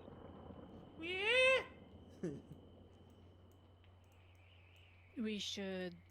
I assume that we heard this trap go off, You did hear the strap go off, yes. right? Okay, so we should probably look out for more traps ahead next time. Grund agrees wholeheartedly. So as the door opens and the hustle and bustle of the sound of the trap comes to become inert, you can now hear clearly, past through the door, the soft sounds of chanting coming from the chamber ahead. You can see the lights of a fire in the center of this next room, and as you look at the wall ahead of you, you can see that there are many silhouettes dancing that the fire picks up and displays and projects. The chanting is in Goblin. Can And Cell understand this? you can. They shout. And with this, we sacrifice the fish so that our god can be so pissed. They scream. That's definitely chanting, all right. Some prayer to the god, I think. He's saying that ahead to Grund, since he's leading. Shall we charge? Grund will ask. It would.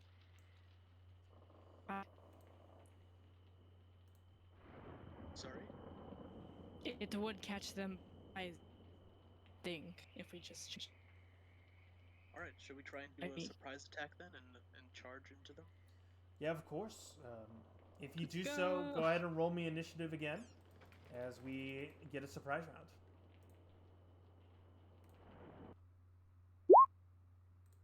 Wow. Nothing above an 8. 17. Yay.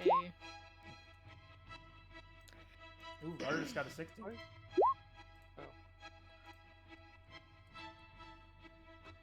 And Iris got a 4.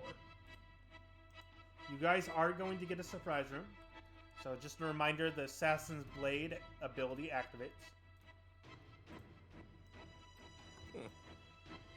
And next I'm going to roll initiative.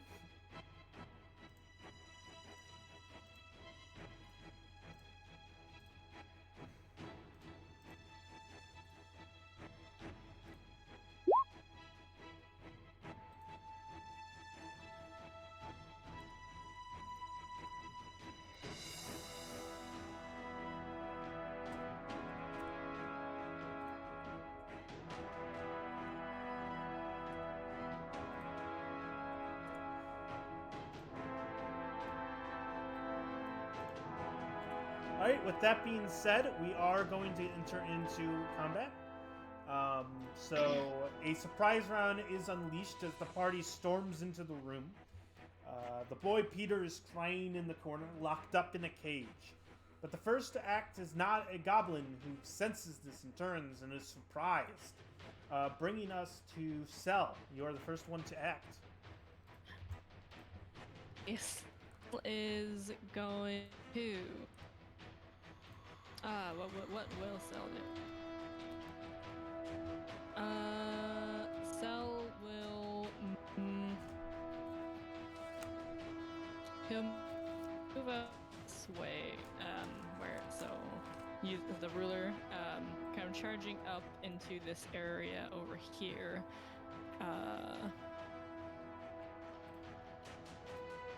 And he's going. Sorry, I couldn't see. It's just the move where he's gonna go. What was that? Is it okay if I can move back because I was... Yeah, of course. I couldn't see where I was moving to. Sorry, he's back here, and he's moving... Sorry, not that way. This way, I think. Yeah, this way. Alright, you got it. And, he just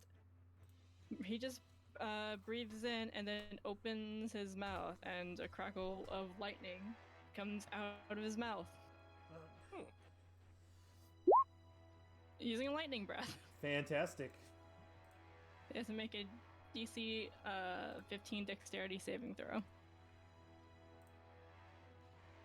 You got it. These two. Yeah, these two. All right. So these are going to be 2 saves. They're both with a disadvantage. So the first one fails. The second one fails. So they both fail their mark. So they both take 15 lightning damage. Oof. All right. There we go. The first one is completely evaporated as the strike just consumes him and falls over, while the other one looks wounded from the strike but still stands. Okay. Let's see. I think my action. I think maybe yes.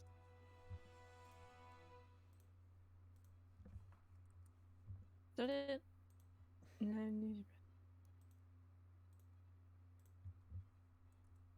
Oh yes, okay. That was my action, and now. I think that's it. Yeah, that's all I can do right now. You got it. Bringing us to Rardis Axfist. 1, 2, 3, 4, 5, 6. So I can't reach. I'm gonna go into a rage. Mm-hmm.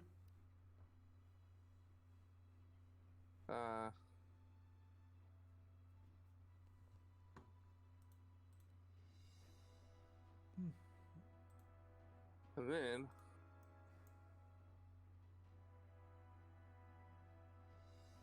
I have I'm gonna throw a javelin Okay. At which one? at this one right here. All right. That is going to hit. As you toss a javelin towards it, skewering it, goes through its chest, but it still stands. Possibly through adrenaline and adrenaline only. Anything else you'd like to do? That'll end my turn. All right. This is going to bring us to Grund. Alright, I would like to ask, is this in the center a brazier? Yes, it is. It's like a cauldron, actually. A cauldron, okay. Alright, and it just appears to be, well, I won't be able to tell this moment. But, alright, so Grund will, start charging into the room, and as he's charging, you see like the hairs on like his, kind of like running down his head and neck start to prick up a little bit, and all of a sudden they like start kind of glowing and standing on edge, and they're like little sparks of energy as energy emerges between like the lines and like glowing from his shell as well, and he enters into a rage. Fantastic.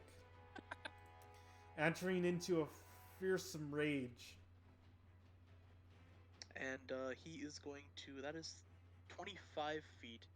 I don't think he can get here unless he knocks over the cauldron. Yes. And it is standing so over a fire. Yes. So he is going to swing once at this goblin. Alright, this goblin is surprised, but is able to kind of, he's going to have, you have advantage because he is surprised. Did I accidentally delete my great axe attack? Or did I unequip it? That would be a little embarrassing, then. I'm not going to lie. Okay, so, my great axe, apparently it is now not in my inventory, so give me 30 seconds and I'll just put one in my inventory real quick. No problem.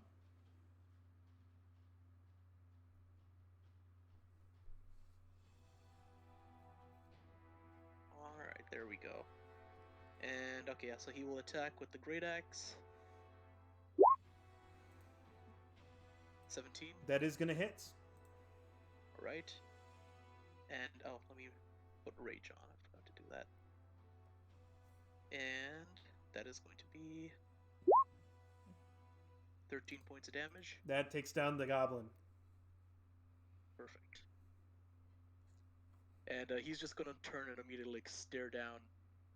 So this is a big goblin, right? It looks like a huge goblin.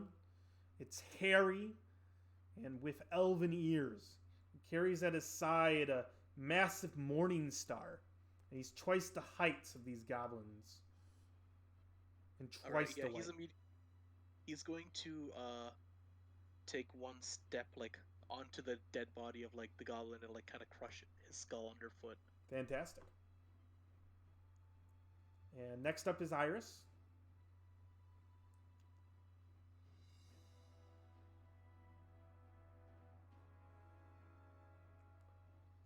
All right, moving into the Can room. move for 30 feet. Okay. I'm gonna hold my action. Come on, get attack. Till somebody makes an attack. Yeah. Okay. Fantastic. And so that is going to be your turn. It is now your companion Cell's turn. The two goblins stand defeated, but only two remain. All right. Cell is going to which bolt this other goblin, or this one in the center of the room. You got it.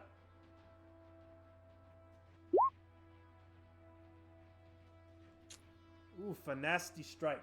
That is going to hit. Does anything happen when he uses that? Yeah, what the heck? Roll me a chaotic magic surge because you will recover your... Okay. Okay. 82, what is that? 82 is you can take one additional action immediately. Oh my god. You basically bump forward as your witch bolt comes to life. As you just feel time slow down. And you now have an additional action. Yep. And Cell will just be using Witch Bolt because since I'm concentrating on it, I can just do damage. Yep, you get 1d12 damage.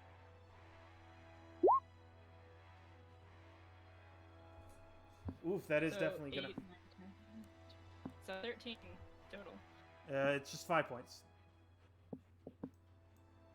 No, from the 8. Then 8 and then 5. Why additional 12? Or Choose between the two attacks. you do 8 points of damage, and then you do an additional d12 of damage every time you use your action. Yeah, and I did 5 just now. Yep. With that So you did additional. 13 total. Okay, I get it. I Yeah, thought you were that's fine, saying man. you did 13. Yeah, you crackle and whip the creature again as the lightning strikes twice upon this poor creature. And yep, that's his turn. Okay. Bringing us to Rardis.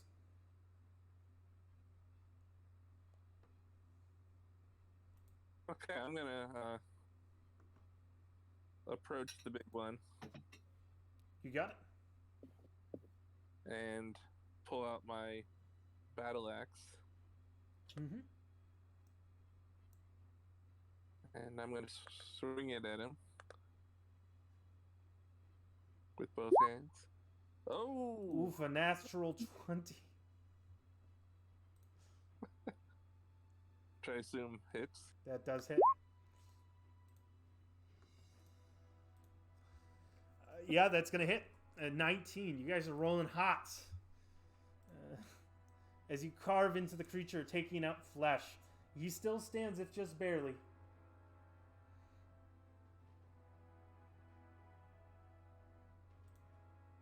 And that'll end my turn. You got it.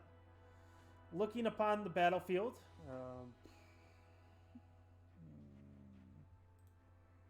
This goblin's going to take uncanny action to move over towards the lightning bolts. And because he is at half HP, he gets a frenzy. Sadly, I can't use my bonus action for anything else. But I need to get over here to deal with that. So he's going to swing his rusty hand axe at you twice, cursing you. Oh boy. You stopped the ritual! You stopped the ritual!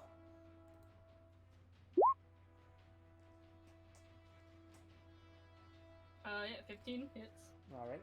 I'm a puny warlock, or puny sorcerer. And I'm going to use my inspiration to reroll the second attack. Oh my god. I wish I had advantage.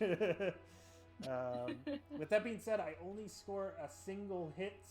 I do 5 points of damage, slashing, and I need a Constitution saving throw. I actually need 2, but let's do this one first.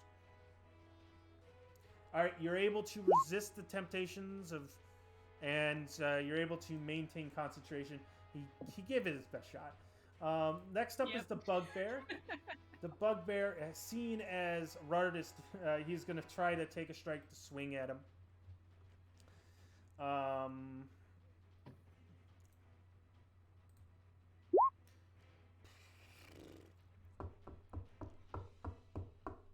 gotta get a crit. Okay. He is going to activate his commanding presence. Once per day, a goblin priest can cause a missed attack to reroll if a target's within 30 feet. So he's going to call this a reroll on his ally, which is going to hit. And does a 17 hit you, Rardis? Yes. All right. You are going to take 11 points of piercing damage. And I have resistance to piercing. I'm in a rage. Oh, did you rage? Okay. Yeah. So you took 5 points of piercing. Okay. As they rush on over and try to desperately finish you off, but to no avail. I didn't know if you said that you raged or not. So. Oh, I raged. Yeah, I raged last. Yeah. Okay. Last turn. So yeah. Goblin's dead. That's the priest's turn. That's the bugbear's turn, which is going to bring us to Grund. All right. Grund sees that one goblin attacking Cell. But he saw Cell kind of taking care of the other goblins, doing a lot of damage, and he sees this guy attacking Rardis, and he saw that was like a big hit. So he's gonna hope that Iris can probably help out Cell with this last smaller goblin. He's gonna run up to this bigger bugbear, and he's gonna say, "Big green man, meet bigger green man," and he is going to take a swing with his battle axe. I think great axe. The great axe hits, chopping into him, as the power of 2 barbarians is apparent. You know that meme was like, fight back. And how do you kill 13. this bugbear? I think Grund's gonna try and like aim for the neck, and it goes in easier than he expects, and it kind of cuts through down to his opposite armpit. The creature falls over dead. Alright, he's immediately gonna turn and snap his head towards this goblin. Fantastic. And he says, "Now I am the big green man." Anything else, Grund? That's pretty good. Let's see, 1 sec. He does 5, 10, 15. So he's gonna go 20, 25, 30. You got it. Alright. And he's gonna be ready to swing on this guy whenever he can, if he gets the chance to. You got it. That is going to bring us to Iris's turn. Oh, DM, I hold my action, so can I attack him? You did My hold first your action action. Be sure to call it, because Sorry. you'll be able to activate it now. So what was your action? Also, technically, you have to tell me what your action is, but that's okay. I tell you, but I'm not sure you're... I won't Sorry. metagame. Yeah. Alright, what is your action, Iris? I think he accidentally left the chat. Oh, you did? He's been coming a little bit in and out. Yes.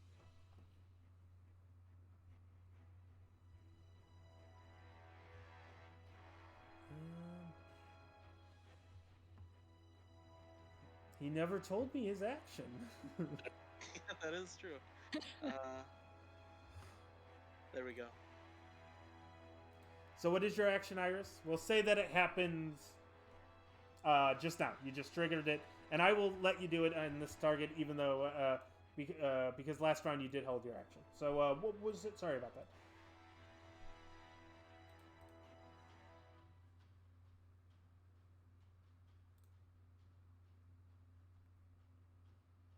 Supreme, can you hear us?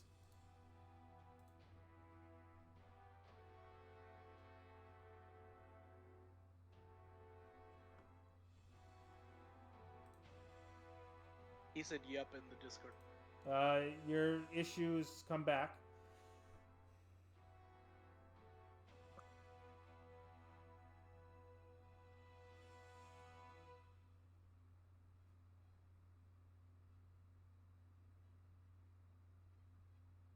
Can you hear me? Yep, we can hear you. So what was Okay. your action? I'm gonna attack the another one. I'm gonna attack the flanking soul in Grund. All right. What are you using your attack roll for? What? I'm gonna use my pistol. Okay, you got it. So go ahead and make that attack roll.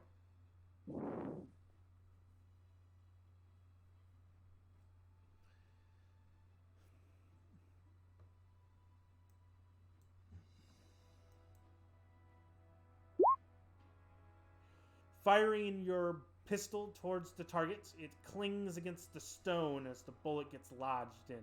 You sadly missed. I attack again with my dagger. So, as a held action, you cannot because you had to hold your action to only do one action. However, it is now your turn, so you can, if you want to, fire your pistol again and throw your dagger.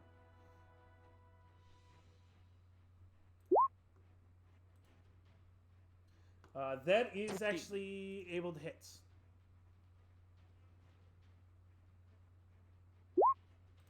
All right. That does not kill the goblin, as it barely stands. And your dagger toss works. And as you throw it at it, Reach, I think.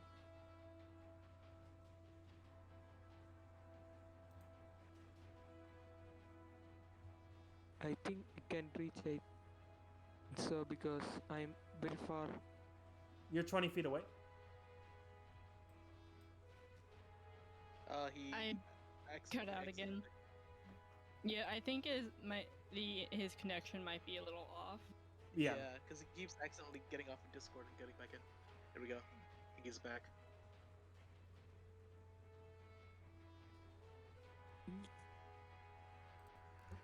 Can you hear me? Yeah, we can hear Yes. you. Okay. So you do hit with a 20. The As- tree, I guess. Now you will only do 1 point of damage because you're tossing it with your offhand. You do not add your Okay. modifier to it. You don't have the fighting style. I'm sorry. Tossing the Yeah. axe, the handgun, you fire him into the shoulder as the second one lodges it into his leg as he grits in pain and says, "You all have to be consumed by the darkness," he shouts. Anything else you'd like to do, Iris? Nothing I have. So I'm gonna end my turn. So wait. I'm gonna move a little bit more. Okay. But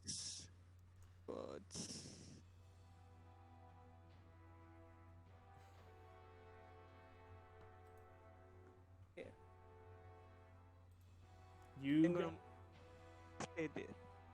Fantastic. All right, that is going to bring us to Cell's turn.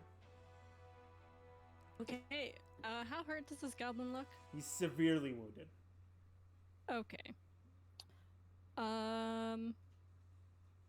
Cell is also looking rather hurt because he's a squishy sorcerer. So, Yeah, you have 20 con though. I do. That's still... So you're 20 con? Yeah, when I made this character, I rolled an 18. Yeah. I have 20 strength, so I was like, hey, why not let's do con instead of charisma. Anyways, sorry. Excel is going to it's gonna stop concentrating on the witch bolt because I don't trust a d12 for damage, and instead he's going to cast Shocking Grasp. If that would like to work, please. You have to re-roll Chop. it, and then it's gonna roll the two together. So you'll take the first result. Nope. Fuck. All right, breaking. Can I use my? I have inspiration. I'm You not do. sure if I used that before. Could I use that? You can. You can do a re-roll. Okay. 20. 20 is gonna hit. Shocking your adversary. You shock him. Do I want For to what? make a deal? I'll allow you to amplify this Okay. to add in your charisma modifier if you roll a wild magic surge. I'll do it. All right. What's your charisma modifier? +2, so it'd be a 3. Fantastic. fireball patient. Yeah. We just end the campaign here. We did magic. We saved the 94. Let's see. Your size increases by 1 category for the next minute. Amplifying your shock and channeling to make it stronger has an unintended consequence of also making you stronger. Well, the goblin can't take reactions as per Shocking Grasp's other effect, so he's gonna move over this way. The goblin looks at you, and you don't think it's the shocking grasp. It's this effect that just brings fear in his eyes.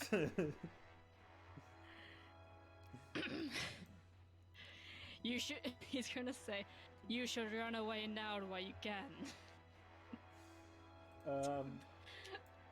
Make me intimidation, that's I'll the allow you. To make an intimidation, you can see where that goes as it is now Rardis' Okay. turn.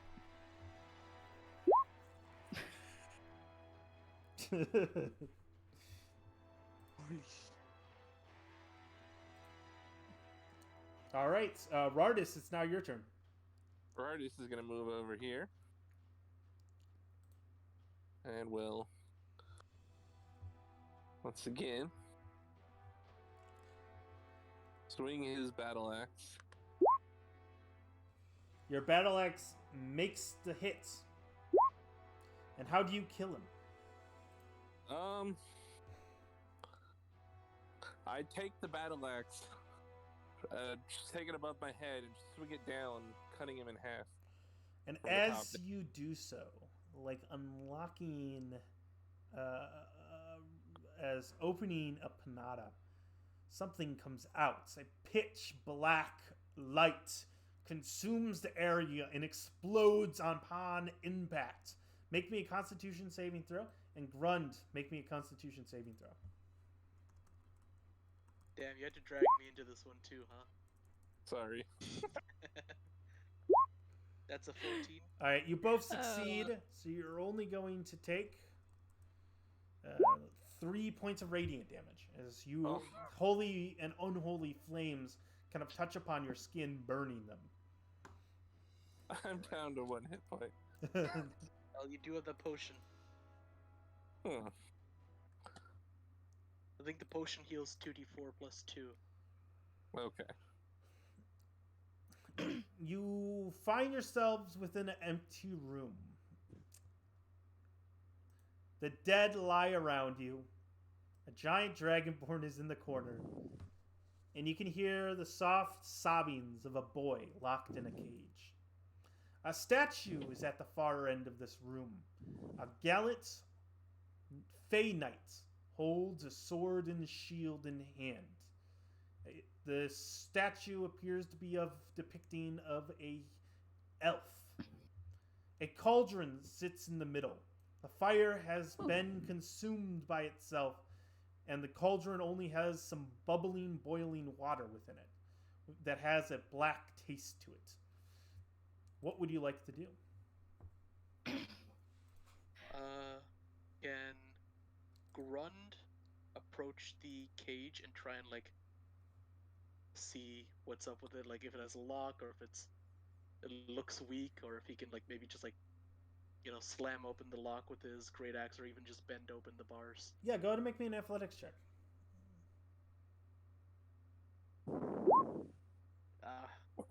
That's technically a 9, but it's a natural 1. Aren't you technically still raging? Because we're immediately. Oh, that is true. I am. So it is advantage, right? Mm-hmm. Using So the that's last of your rage, you claw into it, smacking it open, and breaking the padlock upon it. And Rardis, you had an idea? Sorry, that was an accidental click. I was thinking I might click it, but then I decided not to. Oh, okay, okay. Because he was past Peter, but then I accidentally put my hand down and clicked. Mm-hmm. I bet. Oh, no problem. Breaking the lock, the gates, the rusty cage on the gate, the rusty gate on the cage crunches open. Iris, you had an idea? I'm gonna check the boy, see if he hurts or not. I'm gonna cast Cure Wounds on him. Okay.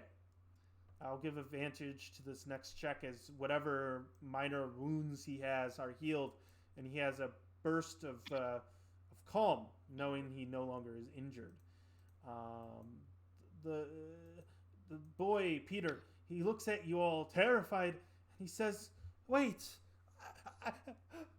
they wanted to eat me," he says. Don't worry, you are in safe hands. How do I know? How do I know the goblins won't come back? There may be more of them. He's now sobbing uncontrollably. Grund is going to reach into his pocket and take out the lucky stone. Mm-hmm. And he's going to say, "Do you recognize this?" That's... Make me a persuasion check. And with advantage. And a lower Alright. DC because you're sending this. Sorry? And with a lower DC because you're showing this. Okay.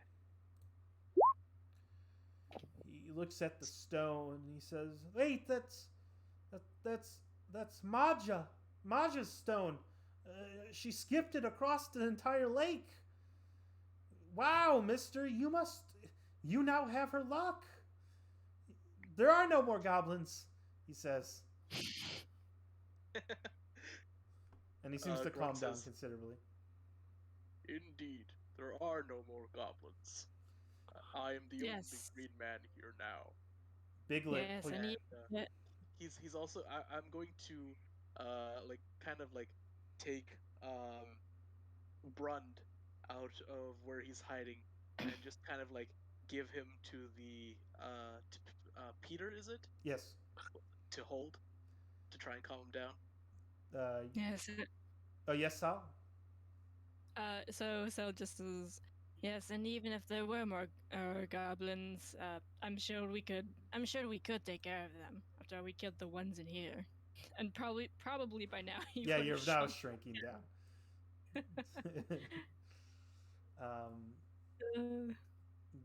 The piglet licks at Peter, and before long, the young boy, maybe not even older than 5, is now excited and happy again.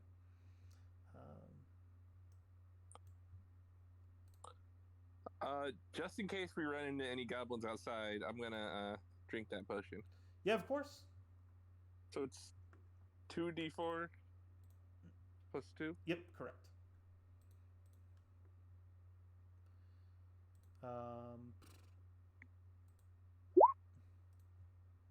That's 9 healing.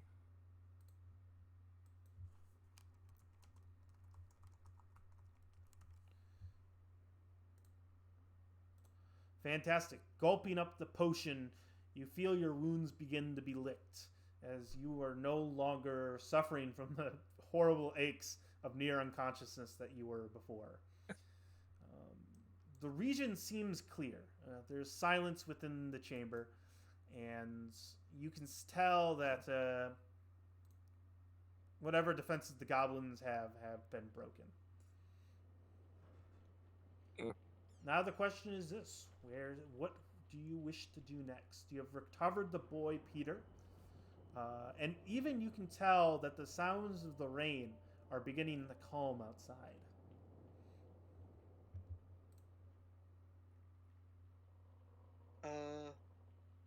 If no one else does, if no one else wants to, Grund will examine the statue. Yeah, of course. As you examine the statue, you see this. And below it, marked on the podium, you can see that there's another message. There appears to be more of that strange writing on the statue. Cell, Iris, would one of you be able to read it? Approaching its cell.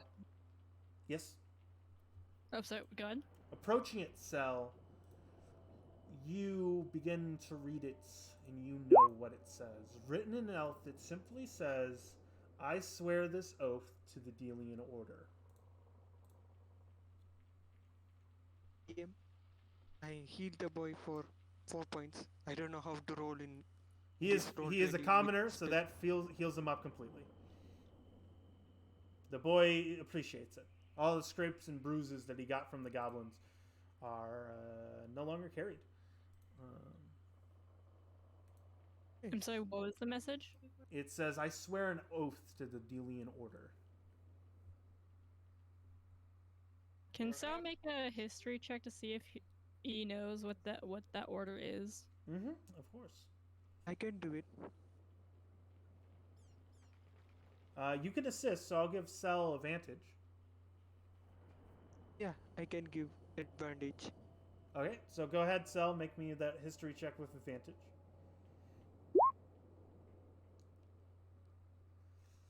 You're not too familiar with this order. Perhaps it was some ancient organization, and this be their last tomb. Obviously, they're quite old because the goblins have come in here, and this place seems decrepit. Okay. Sorry, it said... What did it say in this one again? Which one? What did it say on the statue again? I swear this oath to the Delian Order. I swear this oath, Delian Order. So Grund is going to say,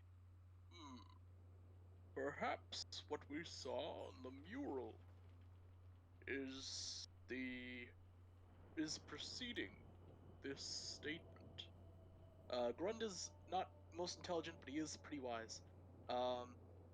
He's gonna say, to Grund's understanding, it would say, to protect the innocent, to stand against tyranny, to be the light in the dark. And then as you say that, Grund, the statue moves and shifts. And as you say the last words, a passage opens up, leading further into the tomb. Grund's gonna turn around and look kind of like, at like his party. You certainly figured that one out, Grund. Grund used to be very smart. Not so much now. Perhaps some of it remains. Well, now we have a decision. Do we return back with the boy, or do we continue exploring? Child, would you like to explore with us? Wow, really, mister?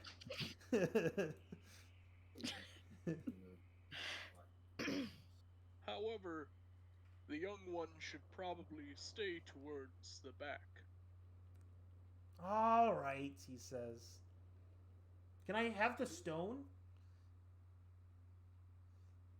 If you would like it, then yes. Wow. He picks it up. It's hefty in his hand. So Grund no longer gets the +1s, correct? Yes. Alright. I would. So Sel is going to just. We did just come back from a fight. I would heavily recommend that we take a bit of a bit of a break before continuing further. Regain a small amount of our strength. Grund would agree. There is no more danger that we know of. Yes, the boy is safe.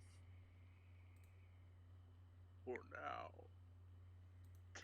And one of us can, or the healthiest of us, I suppose, can watch out while the rest of us take a break.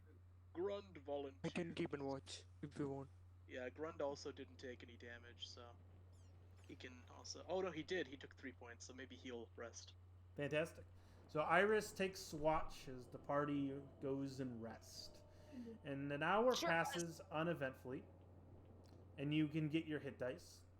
And Peter is there, and he's resting too. And he seems considerably tired, as he's been up for half the night. And he seems to pass out,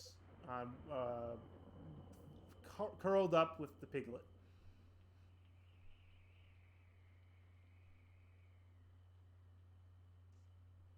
Yeah, Grun's just kind of like retreating into his shell. You just see a shell kind of like laying on the ground. And a pile of cuteness just sits next to them.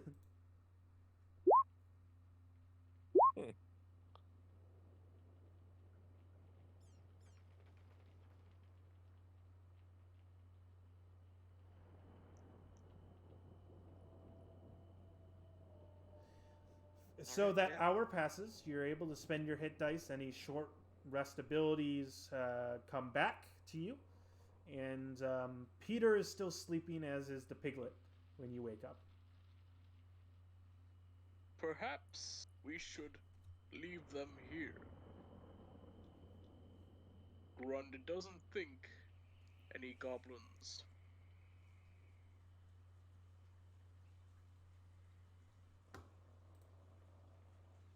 Yeah, that's Attack them. But if Peter does wake up and we are not here, that could cause some panic. Mm-hmm. It appears they're pretty deep into their slumber, you'd imagine. He passed out maybe about 20 minutes into the rest. We can probably leave him a note, and one of us can leave a weapon behind in case there is any danger. Grund will take one of his hand axes off of like his belt and place it down next to Peter. That could work, but that might be a little too big for him. Grund shrugs and picks it up and puts it back in his belt. Sel will take one of his daggers, probably a bit more manageable for a child. Yeah, dagger. And he'll manageable. Oh, go ahead. Dagger would be small for him because he's a kid after all. Mm-hmm. And Sel will also leave a note, as he does have ink and paper and stuff. Oh, fantastic. Leaving a note besides the kid, you weigh it down with your dagger. And he looks quite comfortable, even though on such an uncomfortable floor. Kids can sleep anywhere. Grund, you had an idea? Just a point of reference. Do you like it if PCs remember to, let's say, pick up javelins after they've thrown them? I assume that you guys do. Okay, I good. assume that half your Otherwise, it's ammunition is plucked up, and all of your javelins and hand axes, unless it becomes inaccessible. all right. Inaccessible. But where to next? Your sleeping child lies. You're still within these tavern or within this chamber. Where would you like to go next? Hmm. Uh, I offered to bring the boy with us, but it is better that he rest. We can bring him back once we know it's safe. it is better for the young one to be safe than to be excited. And Well then, I suppose we should get going. all right. Grund will lead unless Rardis wants to lead. Uh, I'm okay to follow. So we'll be like behind or something, or whoever is leading. Right. Fantastic. So I'm going to just put you guys over there as you go down, twirling around the distance. It leads down a staircase that pushes into an ancient tomb. Four large sarcophagi stand all around. And at the far end, upon a podium, you can see that there is a massive sword that sits there. Grund looks at it in like his eyes kind of wide. He's like, "Ooh." Before we do anything rash, traps, probably a good idea to check for those. Oh, that is true. Grund will roll a perception check. Yeah, of course.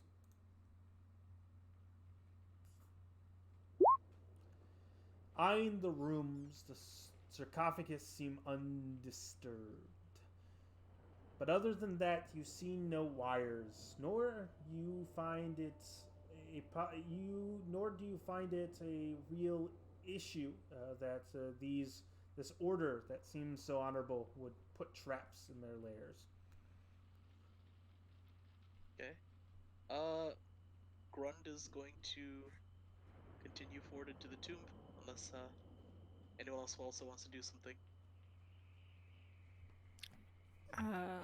Well, while Grund is doing that, Cell is just going to examine the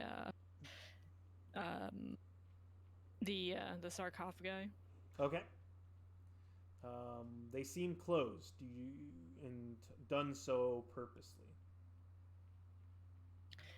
No, he doesn't. He doesn't. He's not gonna like try and open it. He's respecting the dead here. Okay. But he is going is there any writing on top of them indicating that like who they may have been at one point? Go ahead and make me a history check as you are doing that. And Grund, you approach to this great sword, and it is there, basically waiting to be plucked. Grund will reach out his massive clawed hand and grasp the hilt of the great sword Of course. and lift it up. As you do so, I'm it has. gonna make it. Oh. I'm gonna make a history check too. Game. Okay. So this is the blade that you see. It is a hefty greatsword, and it glimmers with arcane runes attached to it. It seems to be made out of a steel that is ethereal in nature and alien. As the two of you work together, Cell and Iris, Cell, you don't see any wordings and messages upon it. But Iris, you're able to tell that these are of a Fey burial procedure. These stone slabs are divided into two hefty chunks carved by water, and then to make it airtight and preserve the dead.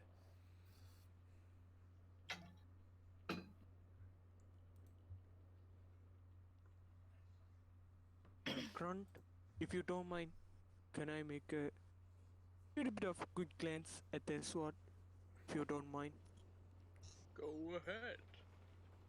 All right, handing over the sword. And,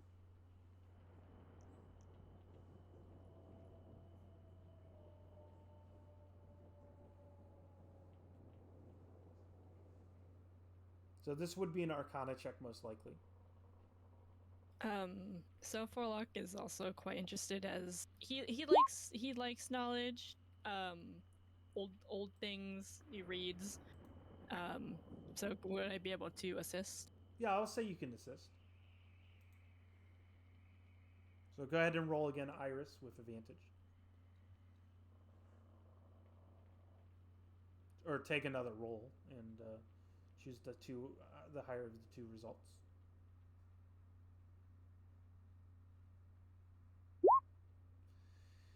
Yeah, written on the blade itself by stenciled steel. You can tell that this written upon it says a blade against tyranny. The blade itself is made out of fey steel. This is a rare material that only comes mined from the fey. Usually, those that enter into it are such as Eladrin that have connection with the Fae, or orders and individuals that can convince the Fae court to allow them access. You could tell that this is a +1 magic greatsword otherwise. +1 magic greatsword otherwise? Is that what you said? It is a +1 magic greatsword.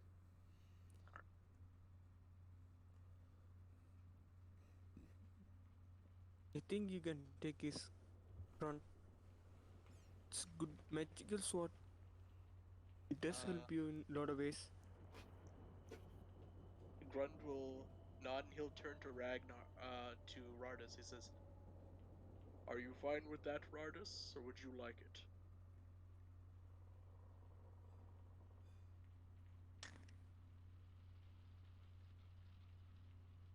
Oh, sorry. I got distracted looking at these sarcophagi. So basically, they found out it's a +1 magic greatsword. Grund is asking if you're fine with him having it or if you want to have it. I am happy with my axe. Feel free. Grund will nod and says, "Then Grund will use this and become the biggest, baddest green man there was." As you say that, Rardis, these sarcophagi, the people of this order fought against tyranny, against the darkness, and now they rest here. Other than that, they are simple funeral arrangements that is modest for the work they've most likely done.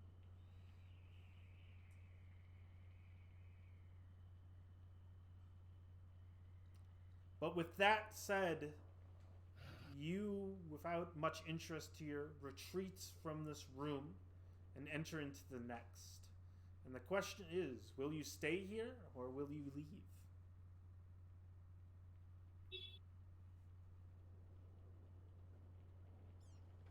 Now the question is, I think, I think the logic for staying would be wait out the storm.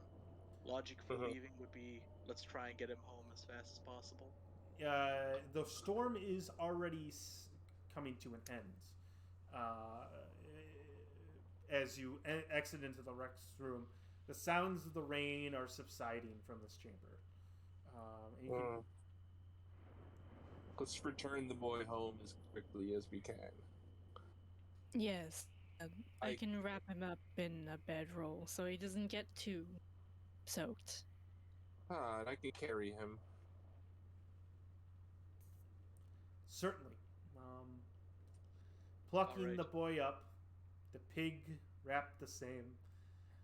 You slowly begin to make your way out of the dungeon ruins, through the corpses of goblins that pass, up the stairs, And as you reach the entrance of this Delian tomb, you look out and you can see that the sun is slowly rising to the west. The thunders have stopped, as has the rain.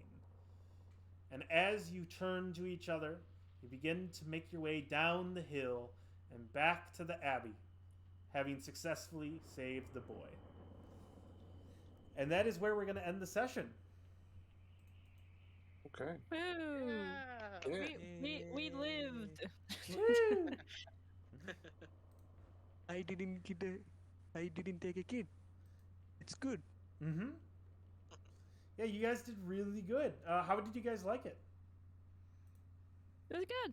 Really. I enjoyed it. I think, yeah, I think this is like one of the first times I've actually played a level 1 character. Oh, really? It is the first. Yeah, most DMs usually start off at like level 2 or sometimes even 3, so because character death happens way too often at early levels. No, I totally get that. I like low level to personally, but I usually run my games like that. But was it all right? Did you like that it was level 1? Yeah, no, I'm not like I didn't have a problem with it. It was just different. It was just different. Mm-hmm. Definitely made me Great. the hit points. Yeah, one Yeah, crit there can was, take you down. Yeah, that's what I was gonna say. Is that last fight, although it seemed like we took like the stuff down fairly easily, right? Rardis was left with 1 hit point. Then also Rardis got that crit at the beginning, which took down a lot of HP. Yep. It allowed me basically Yep. on my first hit to get down the bugbear. And you saw that the bugbear did 11 points damage in 1 hit, which would have perma killed like a wizard, Yep. right? At full health. Right. Level 1 wizard would have been perma killed, but Yeah, you got. so we were lucky in that like we managed to just like swing and instantly delete the bugbear. Yep. And it was nice that you guys got the chance to really lock it down, like that clutch lightning breath. Yep. That surprise round really helped you guys. I was like, how could I make this like 18 useful? I know. Let's have a high constitution. Oh man. Build a character just off the breath weapon of a dragonborn. How Grund, how did you like that piglet introduced? I like the piglet. I think it's a fun little traveling companion. Yeah. Grund is somewhat, I guess, somewhat childlike. Mm-hmm. He isn't. I phrased it wrong. He isn't dumb. I mean, his intelligence is 10, so he's about as smart as like an average person. But he has a lot of trouble, I guess, communicating. I'm not sure exactly how to phrase it. It's that like it's affected his brain in a certain way, like that kind of like magical supernova he was exposed to. But he really enjoys animals. In fact, like what was it, mechanics wise, I would have actually gone intimidation over proficiency in animal handling, Mm-hmm. but I decided to go with proficiency in animal handling and nature because I figured that because Grund grew up in a village, like in a community of druids Mm-hmm. and everything, he really loved nature and animals. So Yeah, I did, and I think that clutch nat 20 was perfect for your character. To have a traveling companion follow him along for future sessions. Right. I need to play wild magic sorcerer again sometime. It was fun. Yeah, how did you like that mechanic? It was cool. I liked it. It kind of Like- allows you to have more chances to roll even. Though from my experience, most of the stuff's good for you guys. one of my players in Curse of Strahd, his first character was a wild magic Kenku sorcerer, and what was I gonna say? Like we had a lot of fun with it. There was a lot of shenanigans that ended up happening. Yep. First time he ever used it, he turned into a potted plant. But besides that, at one point he was being imprisoned and was about to be tortured and brainwashed, and his party was trying to free him from this jail.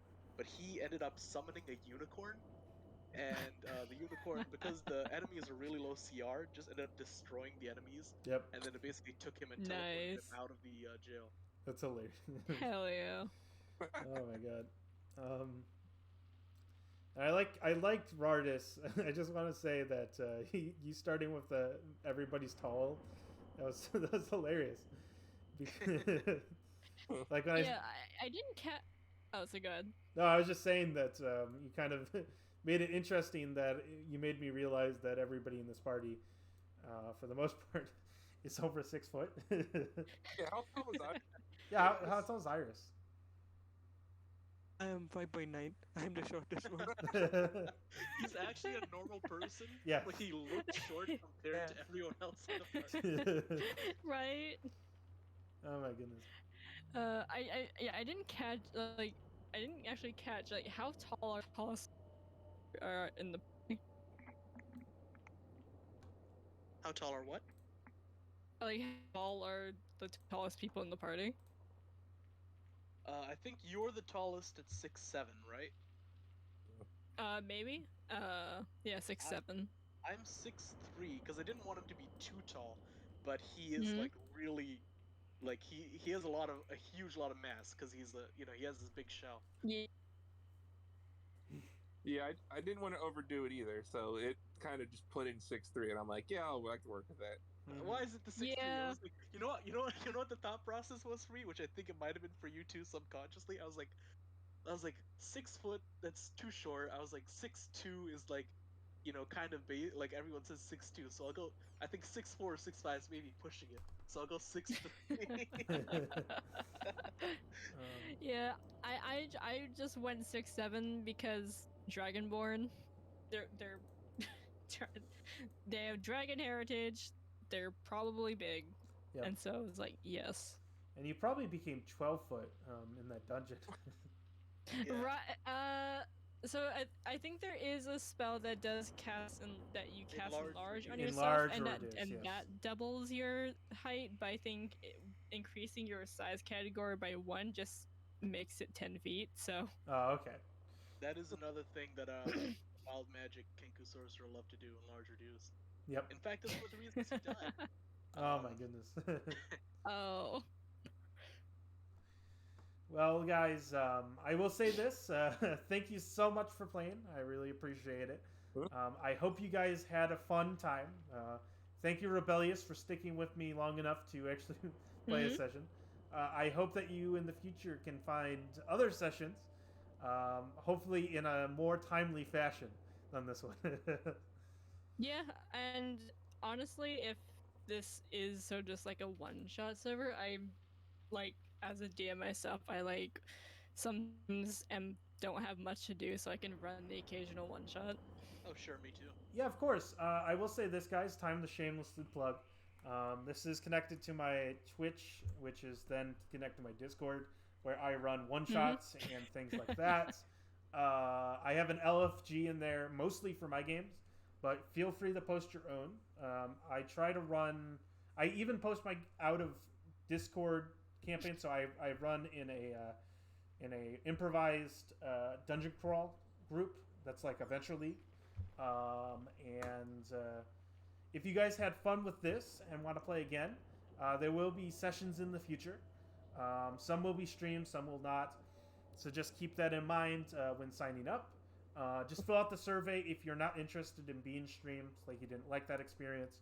And it basically says, I want to be streamed, and then you'll get posted regarding that.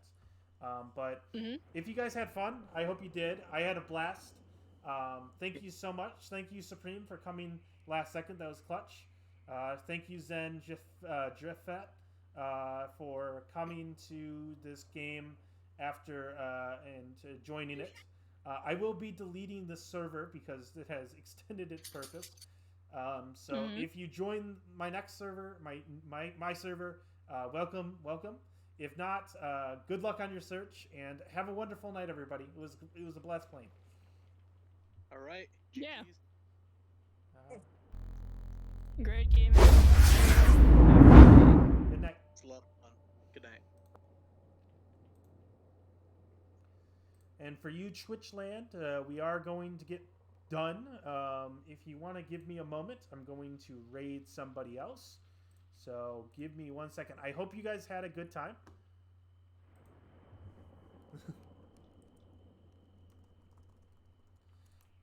We are going to be raiding, so just give me a second.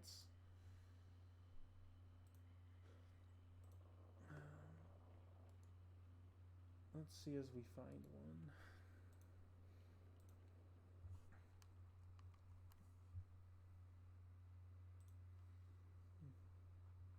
I like doing smaller streamers, so let's.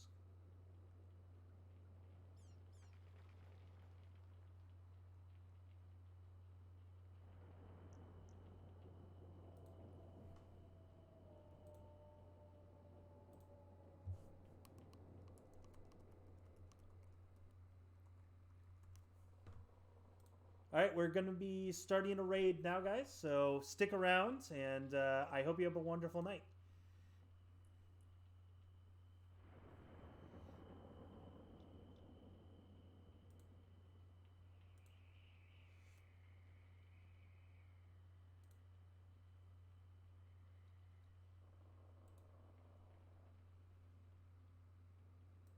And the dog next to Yuri. And that's Okay. and unfortunately that's about it. Okay. But I know that the two mages are on the towers beside me because I interacted with both of them walking into the tower, right? Correct, but in this instance they are in full cover, so you cannot target them unless you can see them. Unless your spell says otherwise. It's bullshit. Okay. Oh shit. You know fucking what, Nick? You know Yeah, fucking what? Let's do one of those. So, I'm going to cast, I don't know how to pronounce this. It's a new spell. I think it's Rolithim's Psychic Lance. It's 120-foot range, no line of sight needed. Ha! Yes. The disrespect. Okay. The And I'm disrespect. gonna cast. It's with love. I'm gonna cast it here. But wait a second, boys. That's not all. Because I'm an enchantment witch with split enchantment, my I'm God. also gonna target the other mage directly next to him. So they both need to make intelligence saves for me. Counterspell. Oh, damn. Oh, you asshole! All right. Okay, What's the spell's level? It is a 4th level spell, so the DC is gonna be 14. Okie dokie. Wait, 3rd spell lower fails. Roll an intelligence. Yeah, DC is a 14 plus the spell's level on a success. The spell has no effect. Okay. DC 14. Right. I always have a fun time with this one. 10 times per creature. And it's a flat 20, right? You don't add anything to it when you have to roll for it, right? It looks like it, yeah. So I failed. Okay. So it continues. Yeah! Continue. Okay. Hold on, I gotta flip back to the other spell now. I'm like flipping all over my book. The pamphlet. Okay. The pamphlet. The pan flip, yes. Okay, so they both. Nick, you're gonna love this. I know you love it when I do dumb shit like this to you. Oh, I do. So they both take 7d6 of plus. There's a 2 radiant damage, so that's 29 total points of damage to both of them, and they are both incapacitated to the start of my next turn. Oh, Go to baby. sleep. Go to sleep. Okay. Both mages have been reduced to bloodied, and on top of that, they are now incapacitated because y'all are deciding to be fucking. I mean, then again, I'm throwing 20 people at you. And now I'm like, go to sleep. Go to sleep. you know how I could do more disrespect? Double counterspell.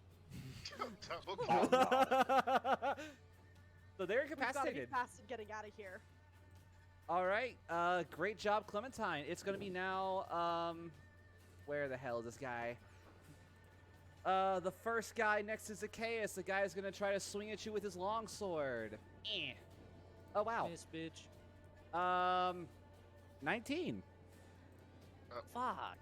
Meets beats. Meets beats. Okay.